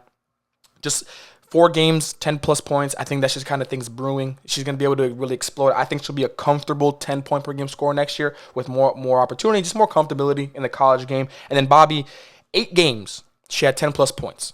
In those 8 games, she shot 46%, from the three-point line. That's my test to her. Shoot better from the three-point line. Because on the season, she only shot 27%. I think she can do better. She's now, to be fair, in defense of her, she does shoot a high volume. So sometimes, those numbers can be a little skewed. Yeah. But I think that she's going to be able to be more efficient next year, whether it's less shots, but more efficient shots, or you're taking the same amount of shots, but you're not able to knock down a few more than last year. This crew is amazing. I'm here for it. There is a depth question, no question about it. When you're losing 4 key complementary players, how do you respond with that? New coach, who is she going to bring in? So I do think there's a depth question, but even if it's just the depth is not necessarily replenished like what you're losing, I think this team is a bare minimum top 3 team in the conference. I think this team can easily be, I think the floor is back to what they were last year. I think that's the floor, 100%. And I'm excited to see what they're going to be able to do for their schedule. They do have their schedule up here for the coming year. I don't know if this is the full schedule. As a matter of fact, I know it's not the full schedule because I don't think it is. It's August. We're not done yet. But according to their schedule, they have no non-conference games. They're jumping right into it on November 20th at John Brown and then at College of Ozarks. And then their home opener and home conference opener is against Nelson to then round up Texas Wesleyan before they've got Langston on the road. Either they are on the Kool-Aid or they are just not set up yet schedule-wise. But I think if this is their schedule, they are on the Kool-Aid. They know they're dangerous. They know they're scary. And they just don't need any other tests because they know what they can provide. When you look at something like this, there's only one. You gotta be one of two people. You can either say, I don't like it. No conference games. I want no non-conference games. I want to have some games under my belt before the conference opener. Or go the other side and say, well, your first game was November 20th. basically an extra month of practices because the first opening day is October 23rd. So you're pretty much getting an extra month of practice when everybody's been playing and getting wear and tear and all that kind of stuff. So you can just look and say, hey, we're going to iron out all these little details. We're going to get everybody chemistry. I'm sure there's going to be a scrimmage in there. I'm sure there's going to be some type of exhibition, maybe something that's just not on the website. So if I'm going to lean towards that side. I do think that is what I'm going to go in the sense of, if you're able to have a team like this and give them an extra time in the lab to really get things together, they can only be dangerous coming out of it. And those first 4 games we talked about, 4-0 is not out of the question. Now 3-1 may be more realistic in those first 4 games. I know we haven't talked about any of these teams yet, but I think they're the favorites in the John Brown game. College of Ozarks, I think, is a toss-up for sure. Nelson and Texas Wesleyan, I think that they're favorites in that one. So 3-1 is, I think, the floor. If you go 4-0, you're off to a better start. So I think this team is going to be very, very impressive. 81 points per game, elite offense. That is elite. You keep Megan, I think you stay elite. I think even if it's 80 points per game, I think you stay elite. Looking at the numbers, they were one of the best teams at taking care of the ball, 13.2 per game.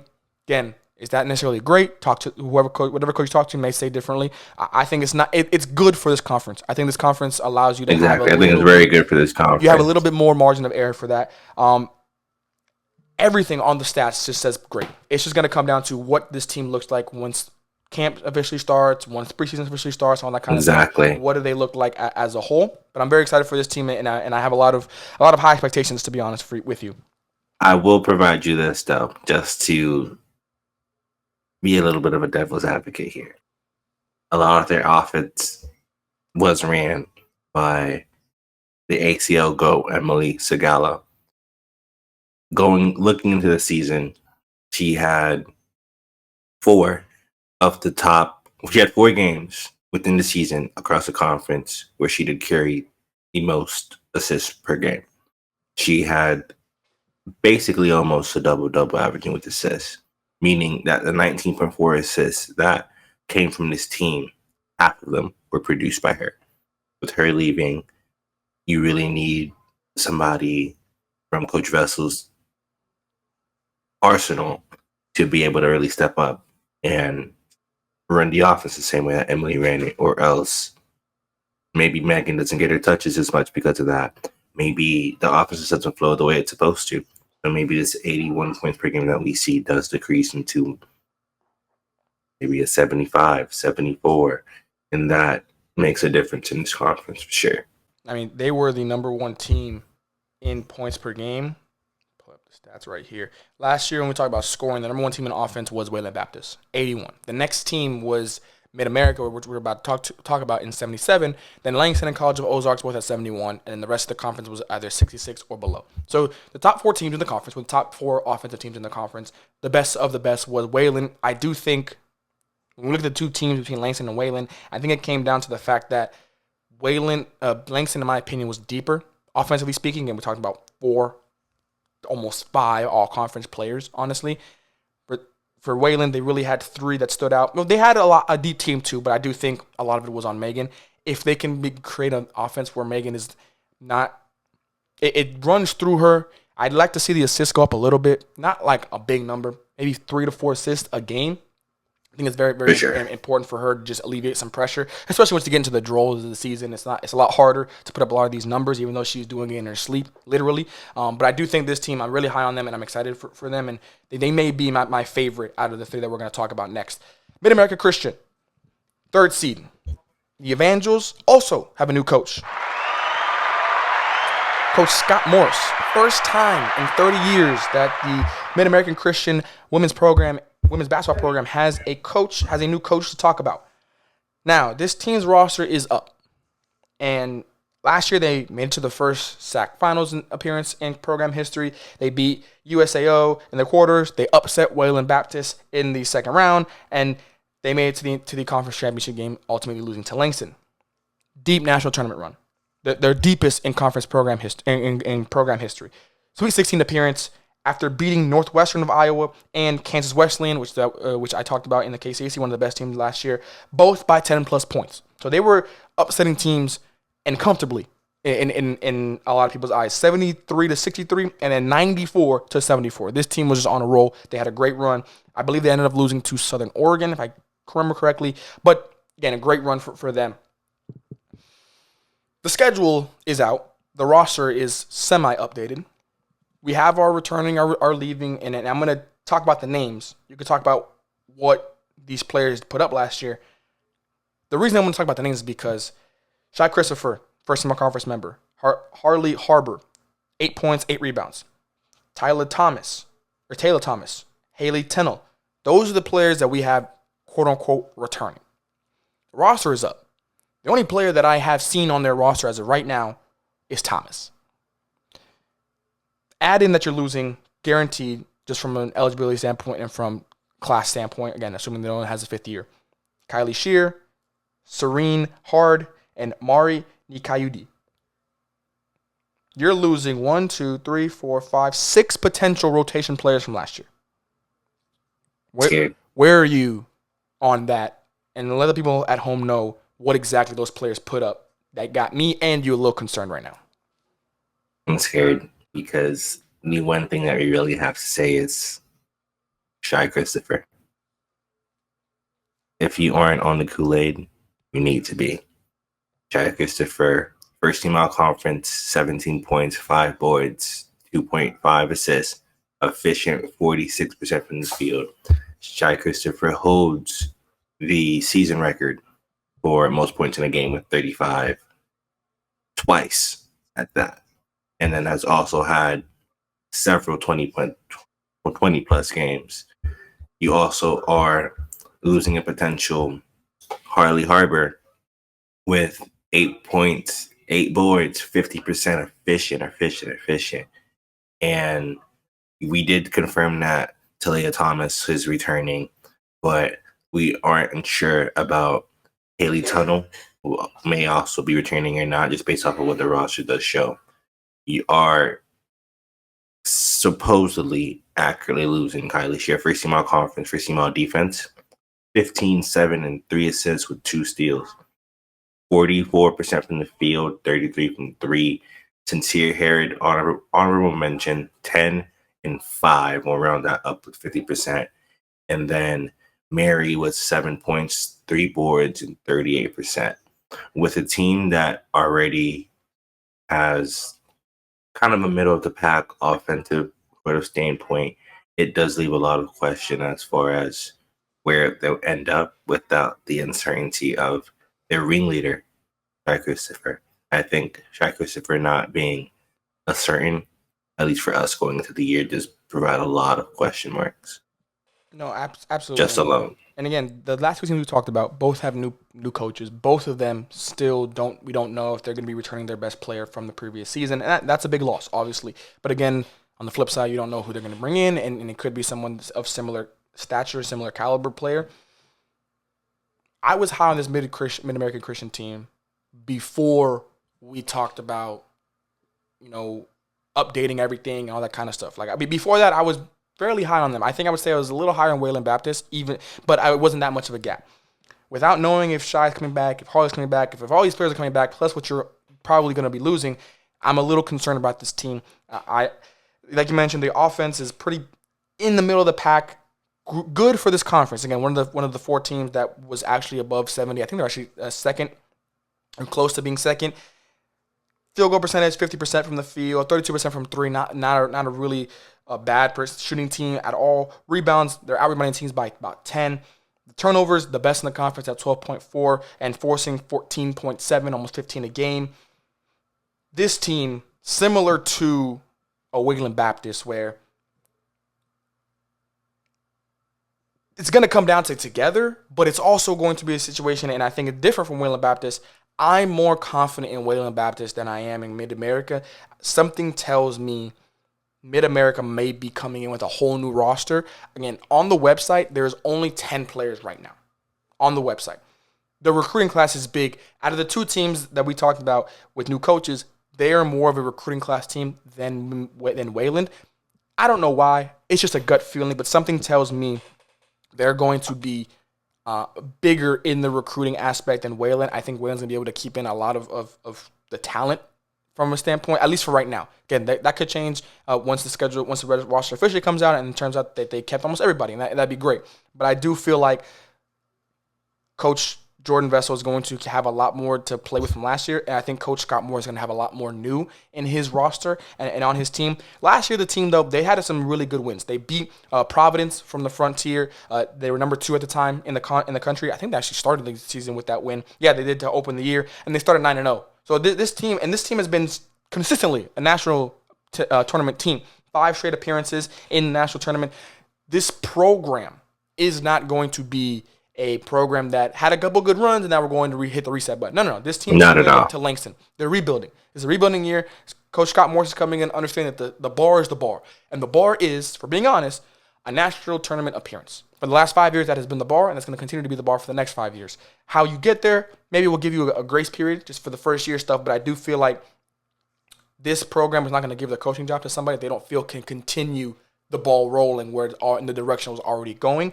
Schedule is out for this team. They got Friends to start the season.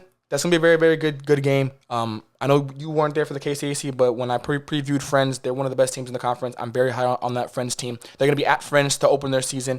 And then they're going to got an exhibition in their homecoming game.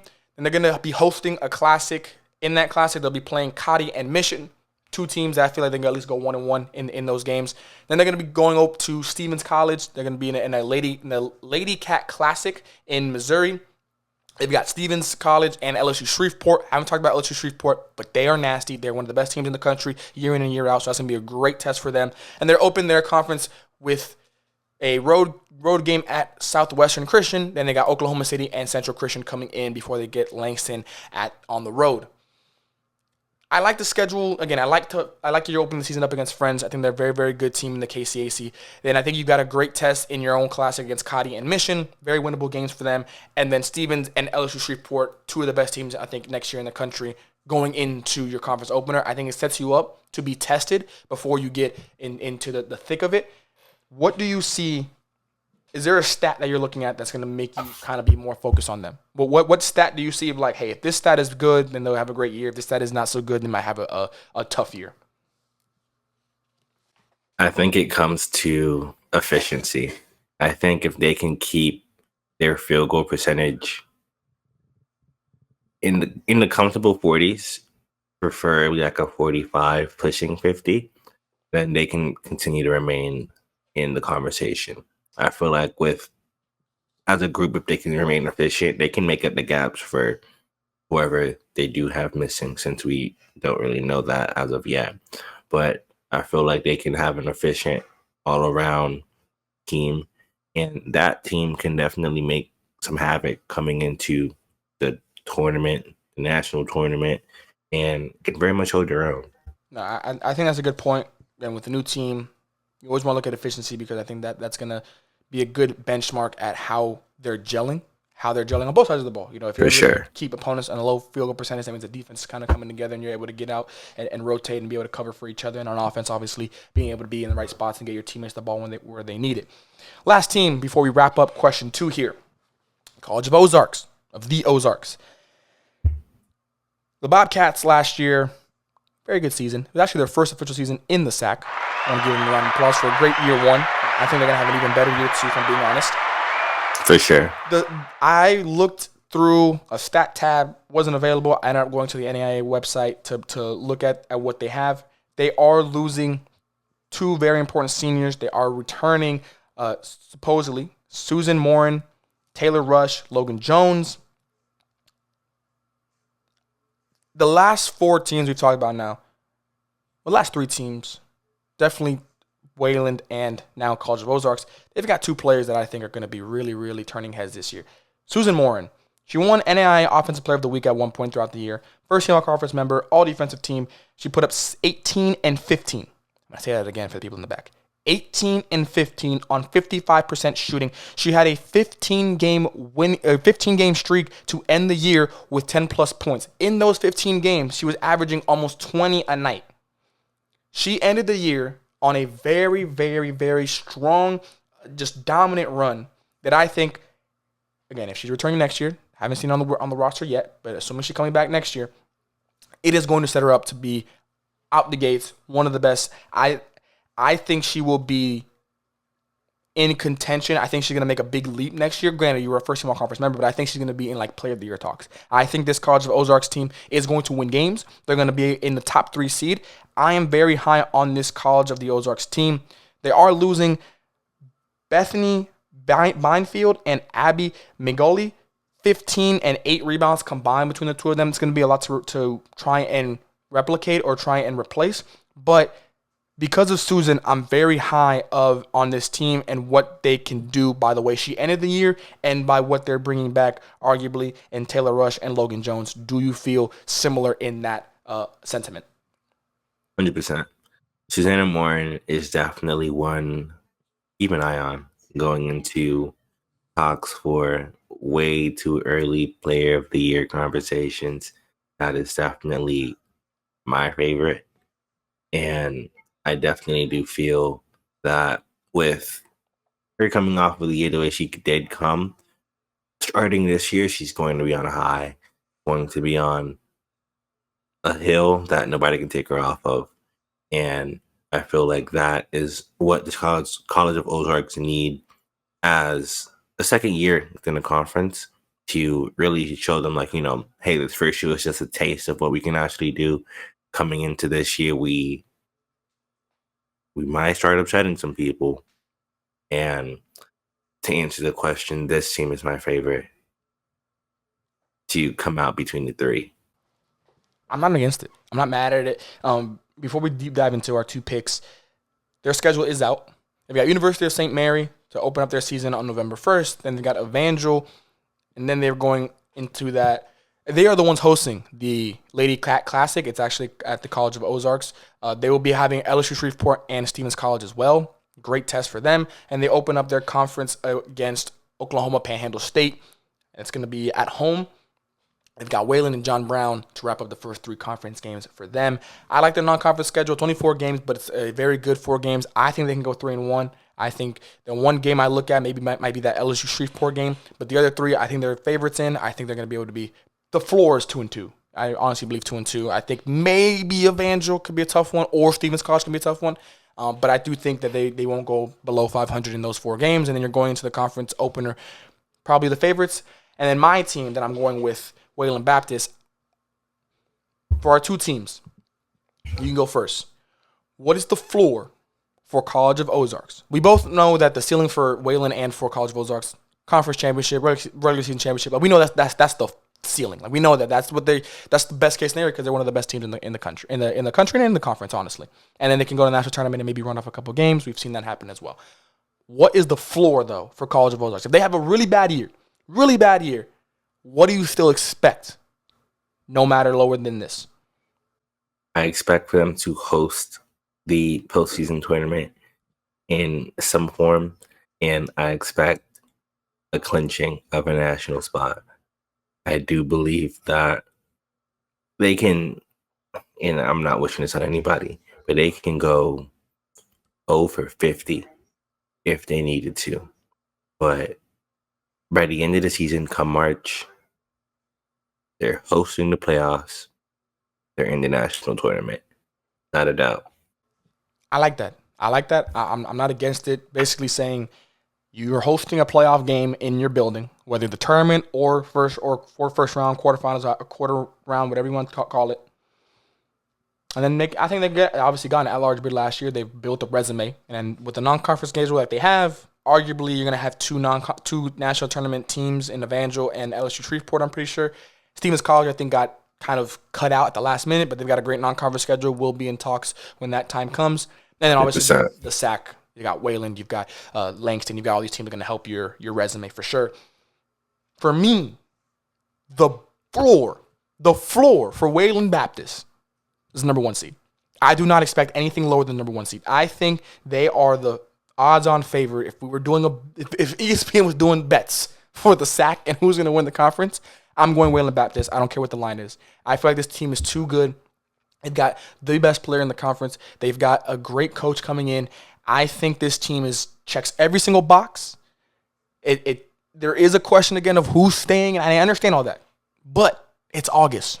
We're doing this because it's August, and I have no problem doing this. I'm going Wayland as a number 1 seed That's the floor. I don't want to hear I don't want to hear two. I don't want to hear you one game away from one. I think Wayland Baptist, I think they should be the number 1 seed favorites going into the year. What do you say? I hope somebody's clipping this and letting the world know what you're saying, because I can't point into that so quickly without the certainty of who's coming back and who's not. I get that. But that's why we love the summer, because the summer is all about what ifs, and we just love it. We love it for it. But like I always say, one of the slogans we're going to start coining on this podcast and with this platform, we are giving coaches bulletin board material. That's what we do. That's our job. We're going to give these coaches. There's going to be some coach out there. There's going to be some players out there that probably clip this and probably say, "Do you see what this boy just said?"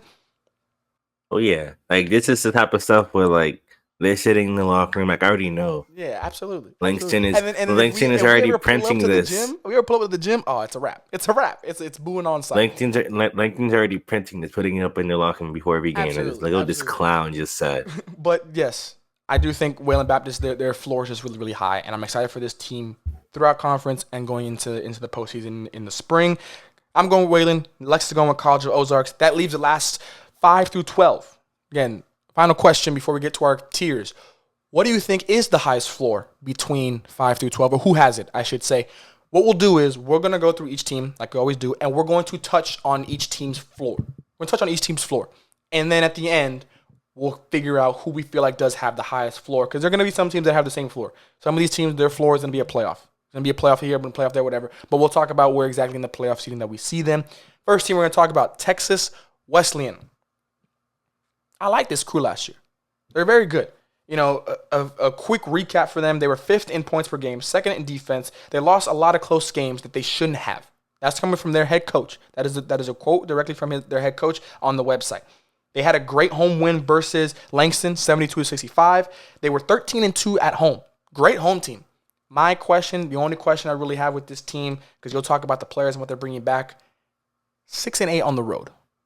And they didn't have any neutral site games. Just so everybody knows, I'm not. For me, it's home or away. Even if you're at a neutral site, I'm kind of as road games. It is what it is. But they were 6-8 with no neutral site games. So they're 6-8 out on their home court in Texas. What do you?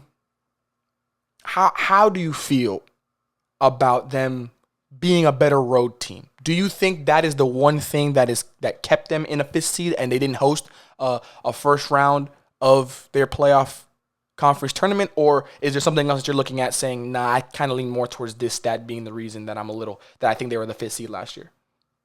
That's 100% my reason. I just think that if you can't go outside of your home court and cause enough fear within another team and have enough of a presence to shake somebody else's home court up and produce on that other team's floor, then that easily takes you away from top 3. That easily takes you away from a comfortable playoff seating.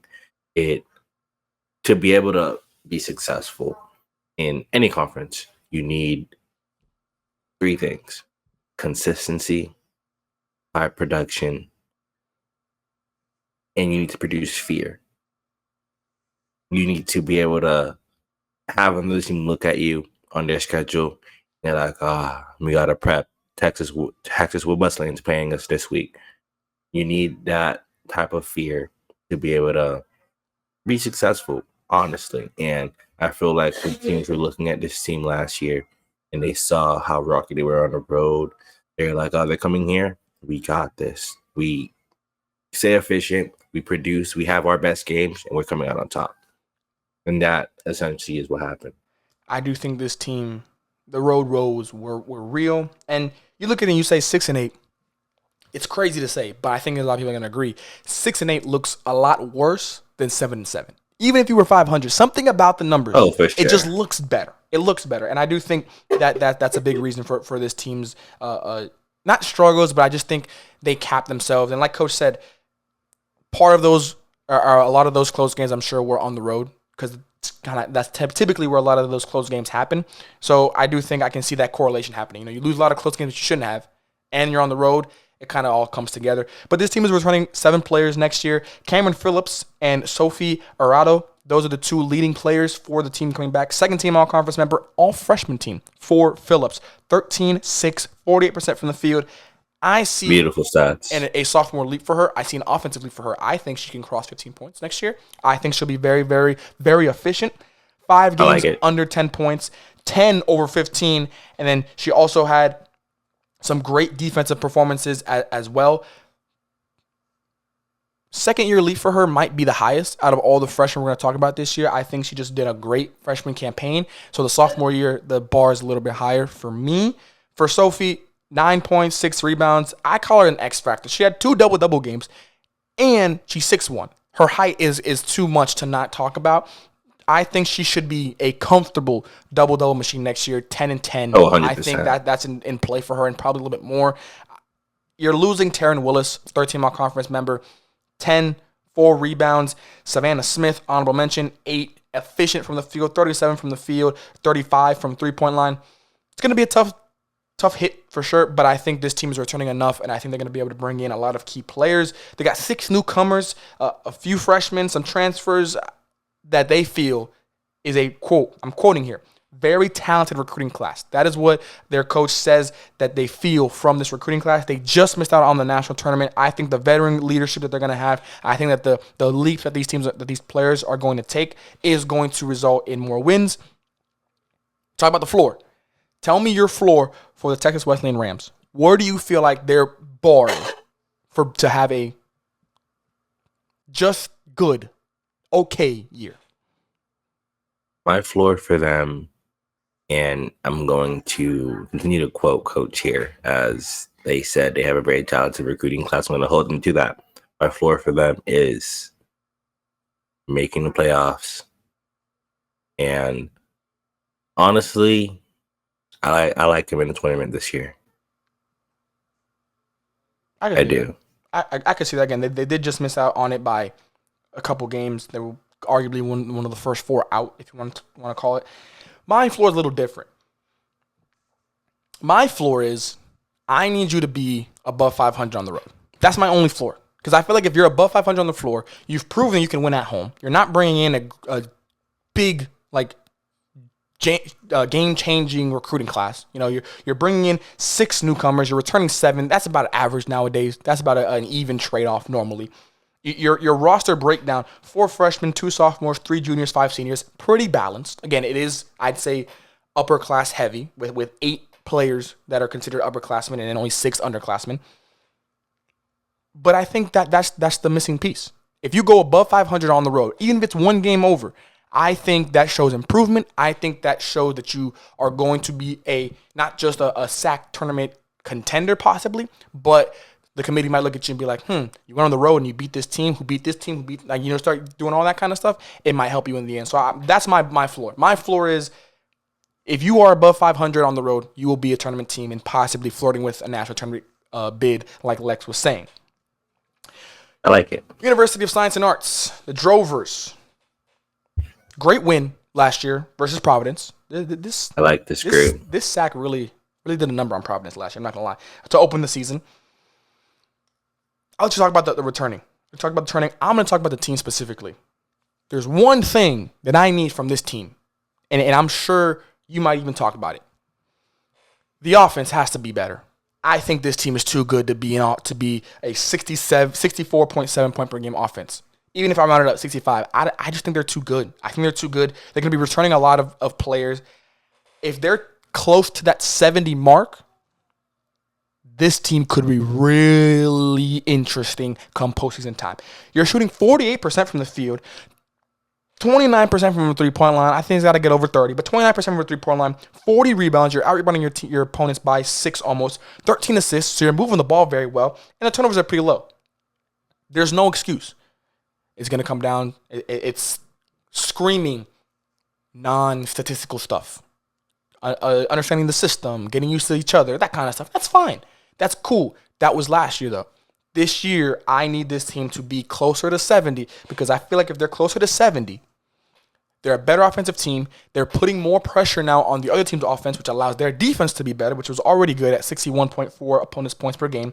They were keeping teams under 35%, under 36% from the field at 36.5. They're keeping teams under 30% from the three-point line.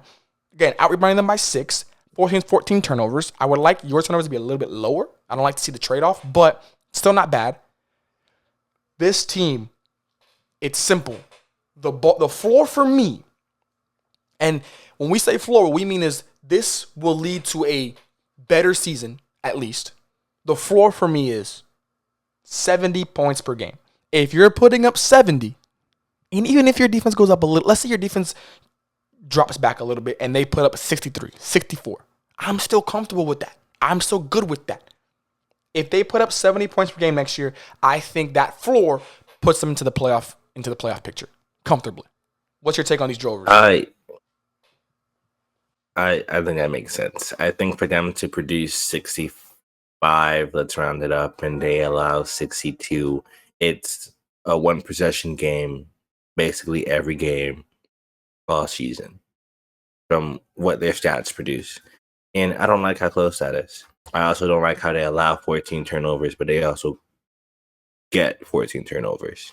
It's too close of a margin. They need my floor is to spread that out for sure.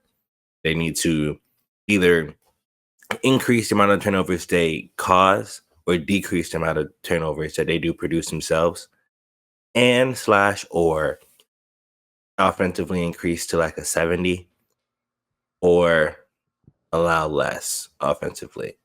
They are bringing back Evangelia Davlaku, second team all conference, 15 points, 40% from the field. I want to give you your flowers on that because I think you said her name right. That sounded like you said it right. So I just wanted to give you your props on that one because it didn't look easy. I was studying.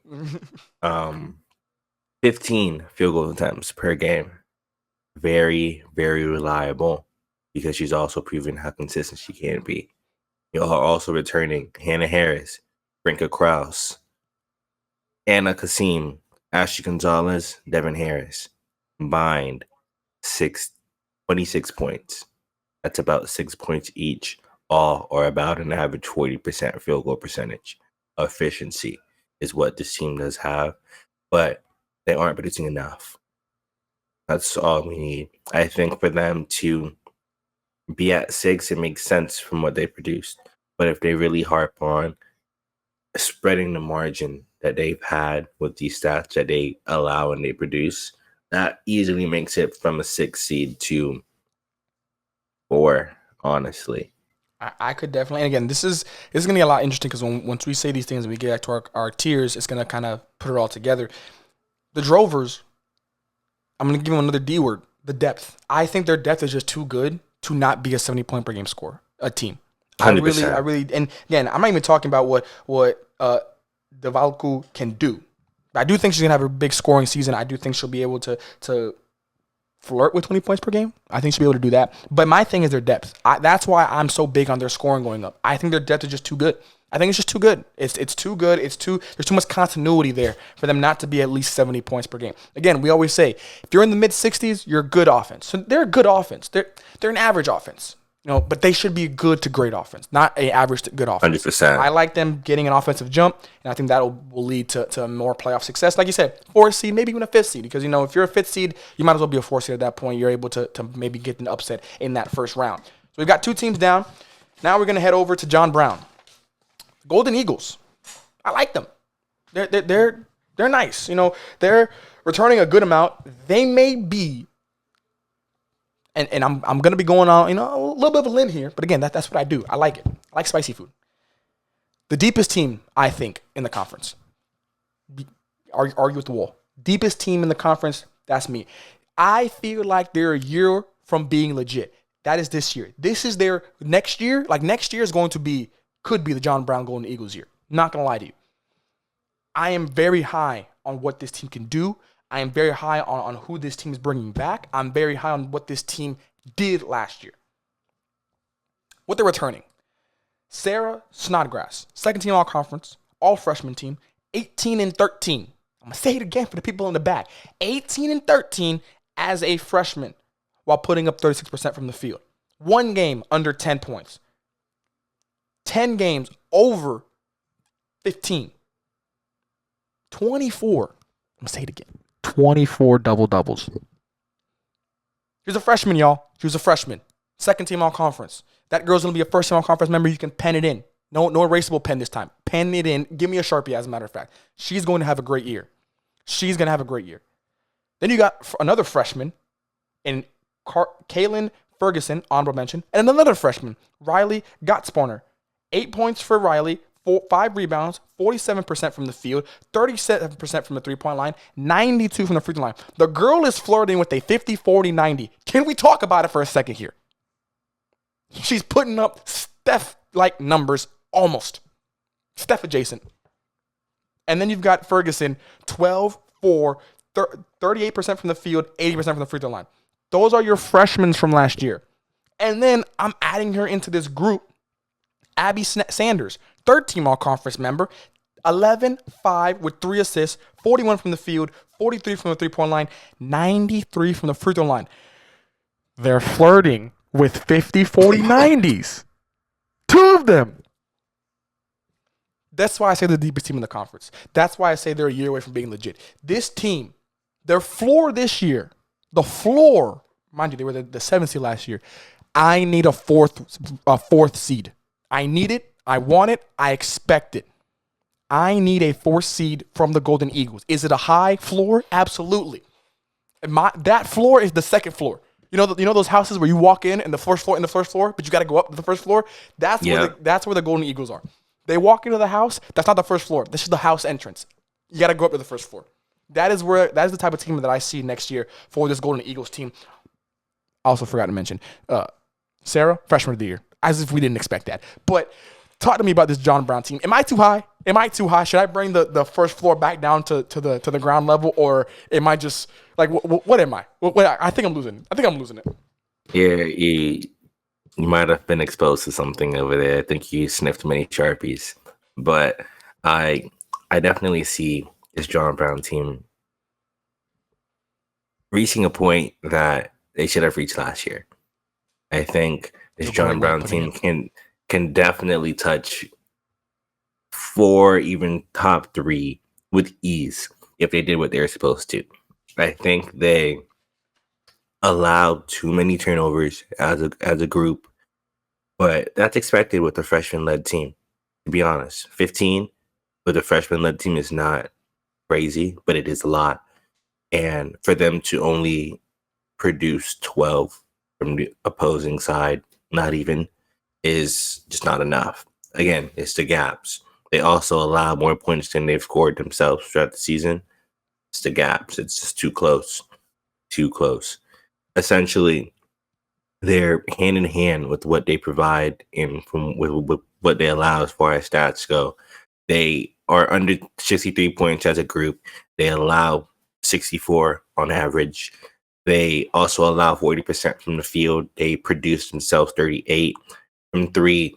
They produce 32%. They allow 30 boards, rebounds. They're getting 37 themselves. They're allowing 37, and turnovers are 12 and 15. It's just too close. Personally, across the board, they need that's my floor. Because they have the ability to. You were talking yourself into it. I like it. Go for it. They have the ability to already be a top team. That's, if people don't know this, it's on papers. It's on the billboards. Like, people know John Brown is coming to wreak some havoc this year. My floor for them, and I'll keep it just as high as yours, but they need to create some distance within their stats. When you started talking, I thought about it. You got there and I said, the brother's right there with me. That's what it is. Exactly. And even if you don't look at the other stats, the 2 you can look at, points per game and turnovers. There's no reason this team should be giving up more than they're forcing. And there's no reason this team 100%. should technically, like, mind you, let me pull up their record from last year just so I make sure here. The team last year, their record was 13-6. You're giving up an extra 2 points, a point a game. To be 4 games under 500 while you're technically allowing more points than you're scoring, it shows how this team was suffering from the freshman stuff. When you've got 3 freshmen last year that were a part of your team, it's normal you're not going to have the greatest offense in terms of efficiency, hence the turnovers, and in terms of scoring, hence the points per game. This team next year should not be under 65 points per game. This team next year should not be under 40% shooting from the field per game. And this team should not be barely out-rebounding teams. Now, the rebounding is the one thing where I could maybe see isn't going to be their strength, and that's fine. I think I've said it before. For me, to win a basketball game, I'm looking at 5, maybe 4, but 5 things. Layups. Make the easy ones. Free throws. Make the easy ones. Turnovers. The mindset of the team. The last thing is rebounds. Why? Yes, I'm not saying you can allow all rebounds all over the place and you'll win the game. No. But if you're a small team, you don't need to out-rebound teams. If you're not that big, you're not that athletic of a team, you don't need to be out-rebound team. That's not your strength. But you need to beat teams in other areas. My point exactly. You cannot get out-rebounded. Granted, like 1, I'm fine with that if your turnovers are better. But if you're going to get out-rebounded by 1 a game, or if you're only going to out-rebound teams by 1, I should say, and you're going to lose the turnover battle, it's not a good ratio. If you're going to only have a +1 on the rebounds or a -1 on the rebounds, I need that turnover to be better. I need y'all to be the ones with +4. I need y'all to be the ones with +5 even. And I feel like they can do that. I'm very high on this team next year. They are legit. I'm so excited for them. For their schedule, they do have it out. Fun fact, last season they started against Tabor. They beat them in the season opener 73-67. That is their first game of the season as well. And then when I say beat them, I'm pretty sure Tabor beat them. Yes, Tabor did beat them last year, so hopefully they get their get back, or they're going to try and get their get back, I should say, going into this year. It is on the road. Then they've got Bethany also on the road, and they're going to be at the Northwestern Iowa Pizza Ranch Classic. Again, that's going to be in Orange, Iowa. And then they got Ozarks Christian, Crowley Ridge that we talked about, and then they got their conference opener. I might be circling this one. Wayland Baptist. It's going to be. It looks like it's going to be at home. Yes, it's going to be at home. I like Wayland. I'm going Wayland. Don't get me wrong. But this is a test for me and John Brown. This is a test. I like that. That one's going to tell me a lot early on. Not going to tell me a lot by the end of the year, but early on it's going to give me a good measure stick of where they are for this Golden Eagles team. Again, my floor for John Brown, I need a 4 seed. 4 seed. I need it. 3 seeds, I don't care. I need the 4th seed. And Lex is saying that he needs some separation. Some separation from his I need it. I like that one. I like those 2 that we just came up with for the Golden Eagles. Head over now. Oklahoma City, the Stars. Another new coach. Coach Alexis Lawrence. Yes, just for all you people who don't know, Lex is a Oklahoma City fan. And before you say he's a bandwagon, he has been with them since the dark days. So don't worry. He's darkest of days. He's seen it all. He knows some players you guys probably don't even remember were in the league. All right? Got the Mike Muscalas of the world is basically what I'm saying. But like I said, Alexis Lawrence, a former NAIA Assistant Coach of the Year. So the Stars are in great hands. They are in great hands. Definitely round of applause worthy. They are in great hands. Another team that's going to be returning possibly some young talent. Brooke Curry, all freshman team last year. Consistency is for me. I think she had too much high-low scoring games. I was looking through her numbers. I saw some good 10 points here, 12 points there, but then you kind of go down to 7, and go down to 4, and then you go back up, and you go back. I don't like that. I need some consistency. Even if it's just 8 points a game, at least you're consistent, and then we can work on obviously your game getting more improved. I think they're losing a lot more, and I'll let you talk about Amaya Gordon and who they're losing. This team is just like the team we talked about before, or the team we talked about two teams before, I should say. Road woes. Texas Wesleyan was 6-8. Oklahoma City 4-11. You can't do it. You can't do it. I need more. Before we talk 100%. About that, though, talk to me about Amaya Gordon and who they're losing for the Stars next year. Amaya Gordon, 2nd team all conference and all defensive team. 16 points, 7 boards, efficient 45%. Let's round that up. Reagan Travis, 7 points, 4.5 boards. 40% from the field, 50% from 3. That is essentially, let's round it up here. Let's just make it on average 24 points, 11 boards, on a very efficient 43%. That with already shooting under 60 points per game as a team, that's crucial. That's a third more than that. A lot. Moment of silence. This team, the recruiting class is going to be the biggest thing for me. You know, I talked about it before. I think the team that I said the recruiting class is I'm most interested in might be Mid-America. I think Oklahoma City is a close second. I think because the bar last year was kind of low. Yes, he made the conference tournament. That's an impressive feat that not a lot of people get to at this level. So we can't overlook that. But if you want to get higher, you know, for me, their floor, look at the numbers, looking at what they're losing, their floor is what it was last year. But I need a better record by one game. So last year their record was, and again, this might not be a big one, a big floor for everybody out there, but the record was 10-19. I need 11-18. One game, because I just feel like there's too much unknown right now. When you have a coach like Coach Lawrence, you've got possibly a great returning group in terms of development for Brooke Curry, Jersey Bryan, who was 8-3 on 33% field goal percentage shooting. You've got something brewing there, but it ain't going to be next year. I don't see it being next year. I want you to understand something. The Oklahoma City Stars, as a program, like in general, like athletic department, they're legit. They're one of the best in the country in the NAIA level. We all know this. The Stars have, I think, the most national tournaments in their athletic program in the country, something like that.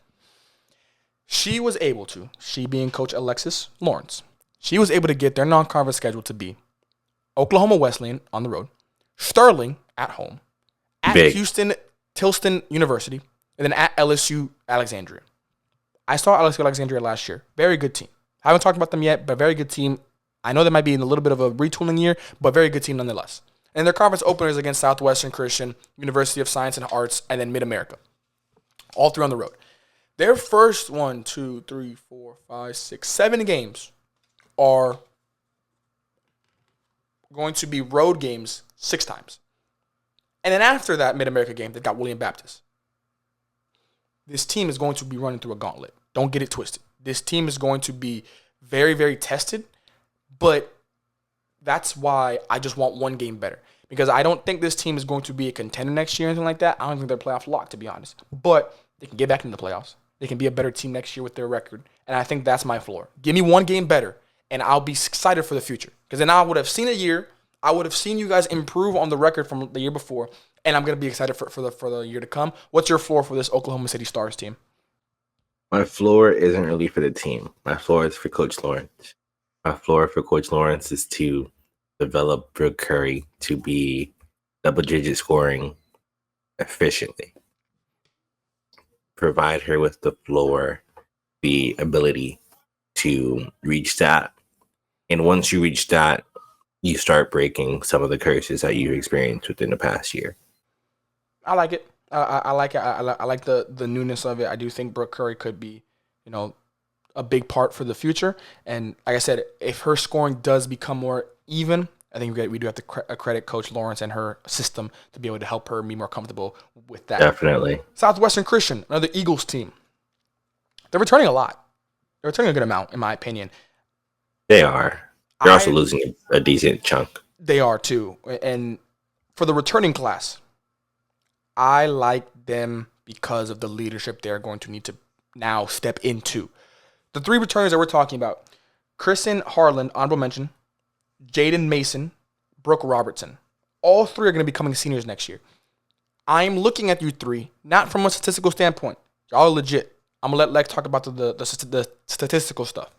The seniorness, no. The seniority of it is what I'm looking at for you 3. Y'all have to be leaders for this team next year. This team did not make the postseason last year. That is my bar. That is my floor. I think y'all should be able to make the postseason next year because you've got a great returning group. I think you've got a very, very sneaky element to yourself. You beat Texas Wesleyan at one point. Wayland Baptist at one point, Oklahoma City at one point. You beat some of the best teams in the country, in the conference. You beat some teams you beat all the teams that were above you. Some of them that were really above you.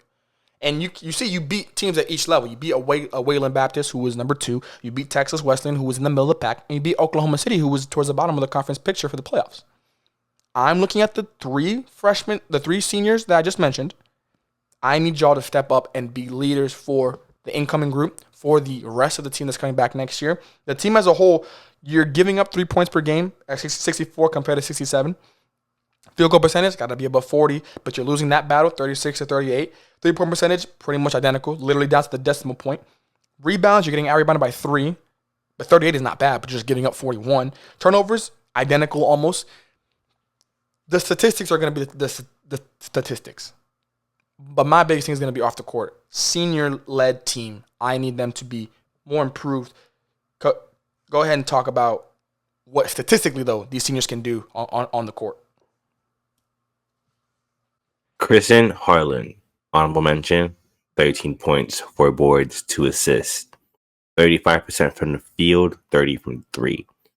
Jaden Mason, 10 points, 5 boards, 3 assists. 47% from the field, 34 from 3. Brooke Robertson, 7 points, 3 boards, 2 assists. 32% from the field, 30 from 3. Combined, it's 30 points. A little over, I want to say like 12 boards. And basically, I want to round up and say you're looking at maybe 9 to 10 assists. All on a very efficient, basically 40% from the field.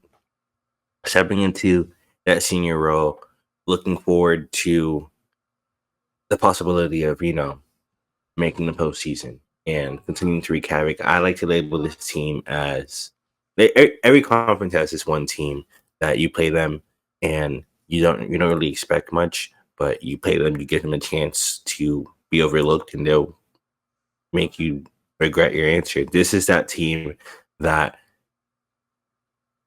I want to say will make the playoffs, but it's not to go on a run, but it's to break up the brackets. I can see that. And this is why I like this team as well. My I floor for them, though, is make up for what you're losing. That's my floor. Kennedy Allison, 32-mile conference, 13-7 boards, 42% from field goal and 3-point. Delaney Raymer, 9 points, 5 boards, 33% from the field.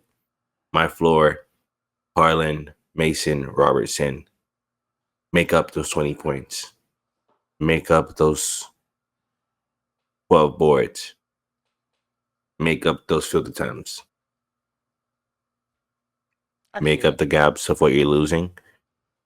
And I think that's a positive year, genuinely. And I could even go one step further off of that floor for you. Specifically, Harlan, I need you to be all conference. Give me an all conference year to make up for Allison being third team. I need Harlan to be at least third team, maybe even the second team. And I think Mason or Robertson, one of those two, could be in that contention. Honorable mention. Or at least honorable mention. Yeah, at least honorable mention for sure. I talked about what they did last year. They beat Texas Wesleyan, like I mentioned, by 10, 62-52. They then beat Wayland Baptist by 10, 86-76. Both of those were at home, though. And then they beat, when I can find it, Central Christian. They had some tough games throughout the year. Then they beat the Stars at the end of the year. That was 67-61.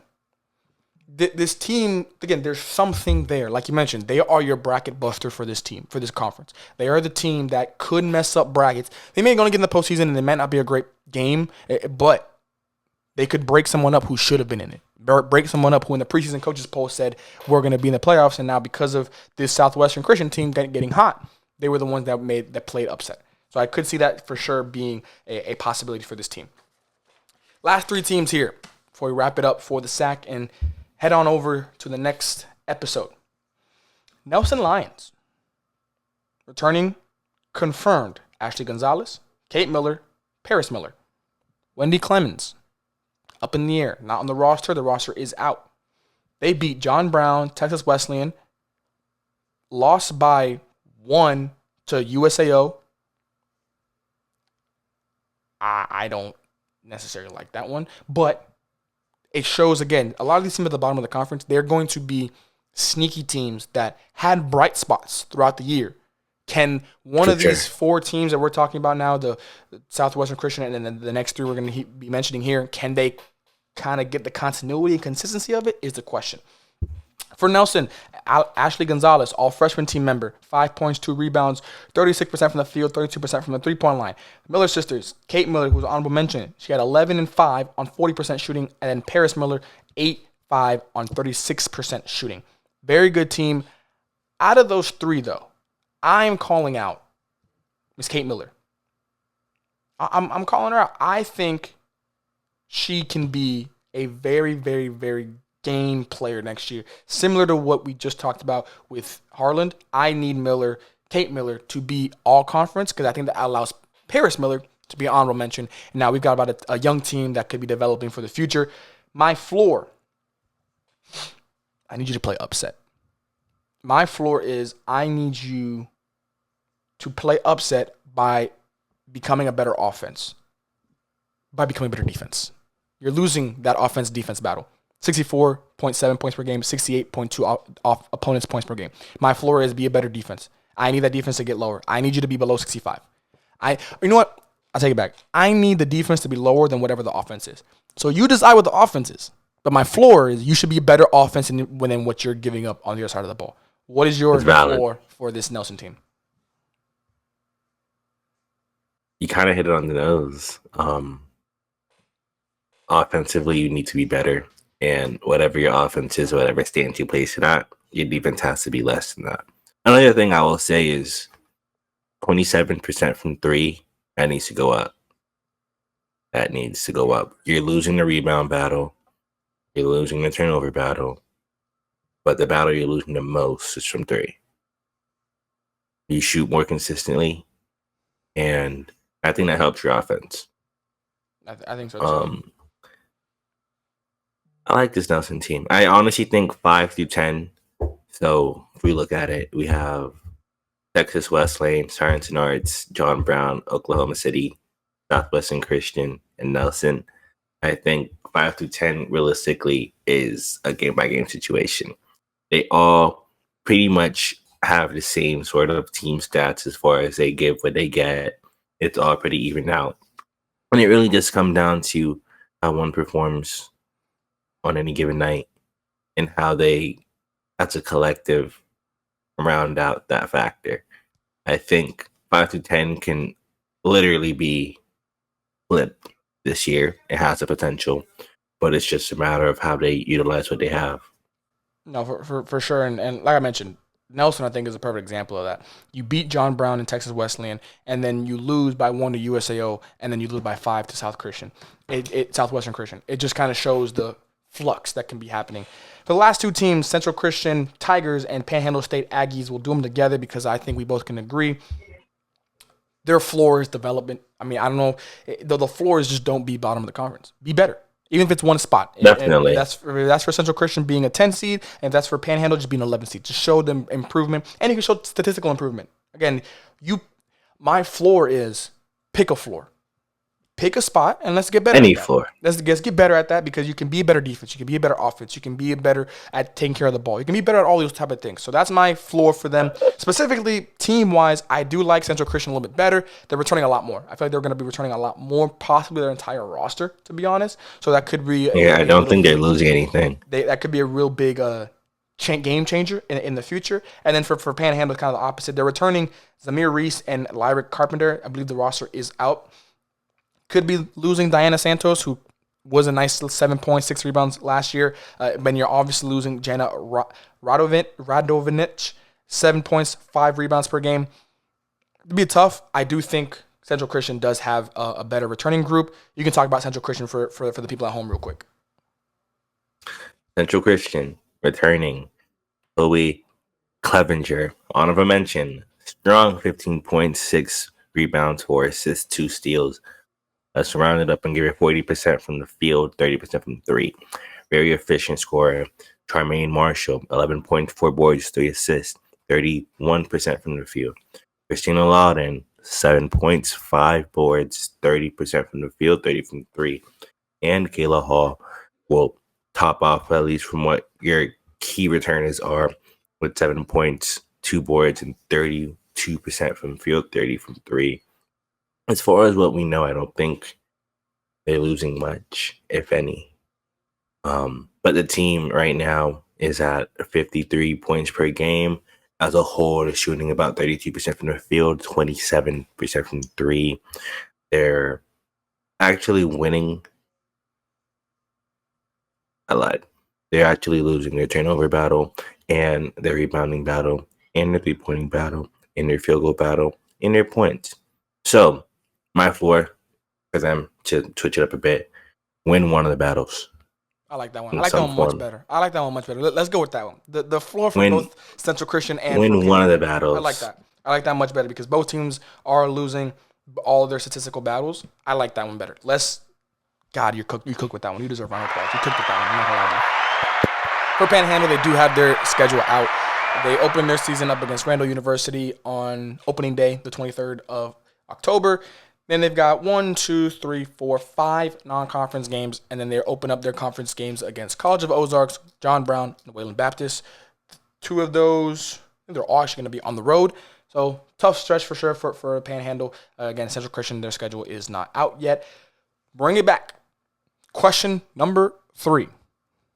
Who do you think has the highest floor between 5 through 12? Let's recap real quick what we did. So for the last 2 teams we just talked about, Central Christian, Panhandle State, your floor. Win one of the statistical categories, one of the major statistical categories in the box score. For Nelson, the floor was, for me, better defense. Be a better defense. I think it was be a better defense by winning that battle. Have a better points margin than you did last year. What was your floor for Nelson? Same thing. It was set whatever offense you need to, but have your defense be better than whatever offense you set. Then for Southwestern Christian, what was your floor for them?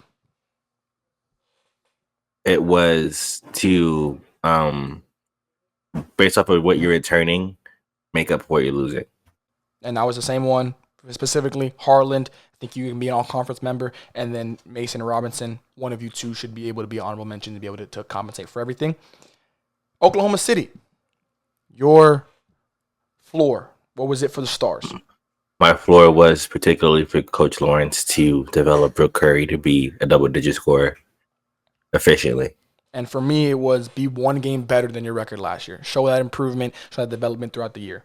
John Brown, what was your floor? John Brown was 4 seed. And that I think we agreed on 4 seed. 4 seed for John Brown. Science of Arts, Drovers. What was the floor for them? Spread out the stats, the vision. And then I went with offensive numbers. I need your offense to be better. And I don't think it's good enough. I'm gonna give them that floor at least 68 points per game. At least 68 to 70, really. And then Texas Wesleyan. Yeah. What was your floor for the Rams? The floor was, I'm harping in on that recruiting class and developing that to house havoc within the playoff. I think it was clinch a seed, a first hosting. Host one. And then I went with be above 500 or at 500 on the road. I think they should not be able to be, they could not be, and they should not be a below 500 team on the road. They should at least be a 500 team because that could make all the difference when it comes to the seeding and all that kind of stuff that we're talking about. So that's going to wrap it up for question number 3. Last question. Way too early. Well, not really a question, but way too early tiers list. Going to have a lot of fun with this one. Like we always do, we break it down for the people at home. Break right. Teams we feel like will make the playoffs if everything goes their way. I think it's pretty safe to say that we have the same ones there. Panhandle, Nelson, and Central Christian. Do you have anything different? Not at all. At the door, teams we feel like could make the playoffs, could miss the playoffs, could be in the middle. You never know. It's going to be very interesting for me. I would like for you to go first, though. Who are your 3? And if you can, give me a seed. In order. Texas Wesleyan. So they would be Oklahoma City. Okay. Southwestern Christian. Okay. So you're saying Southwestern Christian. So okay, can you give me this? So we want from bottom up or down? Well, let's go from bottom up down. So Southwestern nine. Christian, So the ninth seed. Oklahoma City. So the ninth seed would be Southwestern Christian. Yes. All right. 8 will be Oklahoma City. Okay. 7, Texas Wesleyan. All right. I'm gonna go from top down because I think it's be a lot better. Number 7, Southwestern Christian. I think they're gonna be in there. I think they're gonna get it. I think they'll be able to be in the playoffs. Number 8, Oklahoma City. I think they'll be a better record, but I think they're gonna finish same spot last year. Number 9, the first team I have missing the conference tournament, Langston. I think there's too much from behind moving up. I think there's going to be too. Again, and mind you, yes, I'm saying they're missing the playoffs. And after all I had about the soliloquy of them not rebuilding them, and I'm not saying it's anything. It's not a situation of I think Langston's going to have a bad year. I just think the rest of the conference is going to have a better year than Langston. That's where I'm coming from with it. I'm not saying that Langston's going to fall off a cliff. I'm not. Because again, 9 seed, you could still be in the playoffs. You know, I think the gap between these 3 teams, it's all there. I think that you can interchange them. Langston could be a 7 seed. I'm not surprised at that. They could be 8. I'm not, but I don't think the other 6 teams that we're going to talk about, I think just have better, and they're going to be better next year. Hi, Langston. Let's move on. I can't even. I'm just saying. Hey, we've all had our moments in these conference previews of just going out on a limb. This is my limb. Playoff locks. Teams we feel will be in the playoffs. Comfortability. We can pen it, Sharpie it, whatever you want to say. Give me your teams. Let me know if you're going bottom up or down up. Bottom up. Bottom up. Okay. Bottom up. Science and Arts. Langston. John Brown. Okay, we got two. I do have Science and Arts as a 6 seed. I do have John Brown as a 5th seed. And I'm going Texas Wesleyan as my 4th seed. This is going to be so much fun. Contenders. What do you have?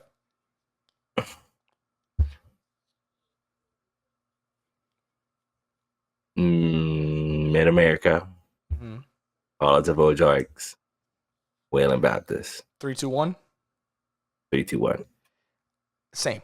Wayland, College of Ozarks, Mid-America. However, and I feel like you're on the same page, so that's why I wanted to say it. Texas Wesleyan and Mid-America can switch. Those 2 are switchable. I think they're very switchable. I think the gap between, I think Wayland and College of Ozarks, those are the favorites. I think those are the favorites. I think everybody knows that. I think everybody's not surprised at that. I think those are 1 and 2 for a reason. Mid-America and Texas Wesleyan, I'm also going to throw John Brown in there. I think those 3 will be fighting for a 3 to 4 seed. I think those are going to be the middle of the pack there. I think what makes that conversation a little less difficult to have is, and hear me out when I say this, Shy Christopher. It's fair. That's a fair point. It's a fair point. I get that one. I get that. Yeah. There's a lot of teams on, like a lot of these teams determined for success. We don't know who's coming back. Like that coming back, like obviously you can say that for anybody, but I feel like this conference is the first conference that I can say with confidence, who you bring back will sway me. We might have to call this a question mark conference. This conference might have a lot of names, is what it might have. We might have to revisit at the end of the year and see like did we name these conferences right. I have USAO, Langston, Southwestern, and Oklahoma City. Like those 4 are in that middle bottom of the conference playoff picture. I think those 4 are all together. They're good. And obviously Panhandled, Nelson, and Central Christian, I think are outside looking in, at least for this year. But that will do it for the SAC. Lex, we've officially finished 5 episodes of our conference previews. We've officially finished This is crazy. 7 episodes of our overall podcasting journey so far. By the time this comes out, we already have a lot of these things like published, ready to go, just waiting for the day to publish them, for them to be live. I'm excited. I think this has been a great journey so far. I think it's done its purpose. Because obviously we don't think everybody is watching 2 hours of us talking. We know they're not. But we're just wanting to get everybody on the same page of We're serious about this. We're trying to give the platform for all these players and all these coaches. We want everyone to succeed. And we're also we're doing this conference preview for the SAC and for the AMC, for the SAC and for the AMC. We're not doing it for somebody from the GPAC necessarily, unless they want to watch it. Cool, awesome, great. Hi, how you doing? But we want to give the hour for the entire conference per conference. Because I'm sure there's people that come out here. I'm going straight to the SAC. When SAC is over, I'm done. Same thing for the AMC. And that's fine. That's the point of these videos. But I think it's been a great run. I'm excited for it. Don't worry, these 2-hour episodes will not be something regular once season starts for y'all and for us. It's just not going to be possible. But for right now, I think it's a lot of fun. Like I said, it's a summer. Summer's for fun. Summer's for fun and what ifs. But that will do it for episode 7, part 5 of our preseason conference previews. Please like, comment, subscribe. If you've been with us the whole time, we appreciate you. If you just joined us for the SAC, we still appreciate you. Don't worry about it. But we will catch you guys on the flip side in part 6.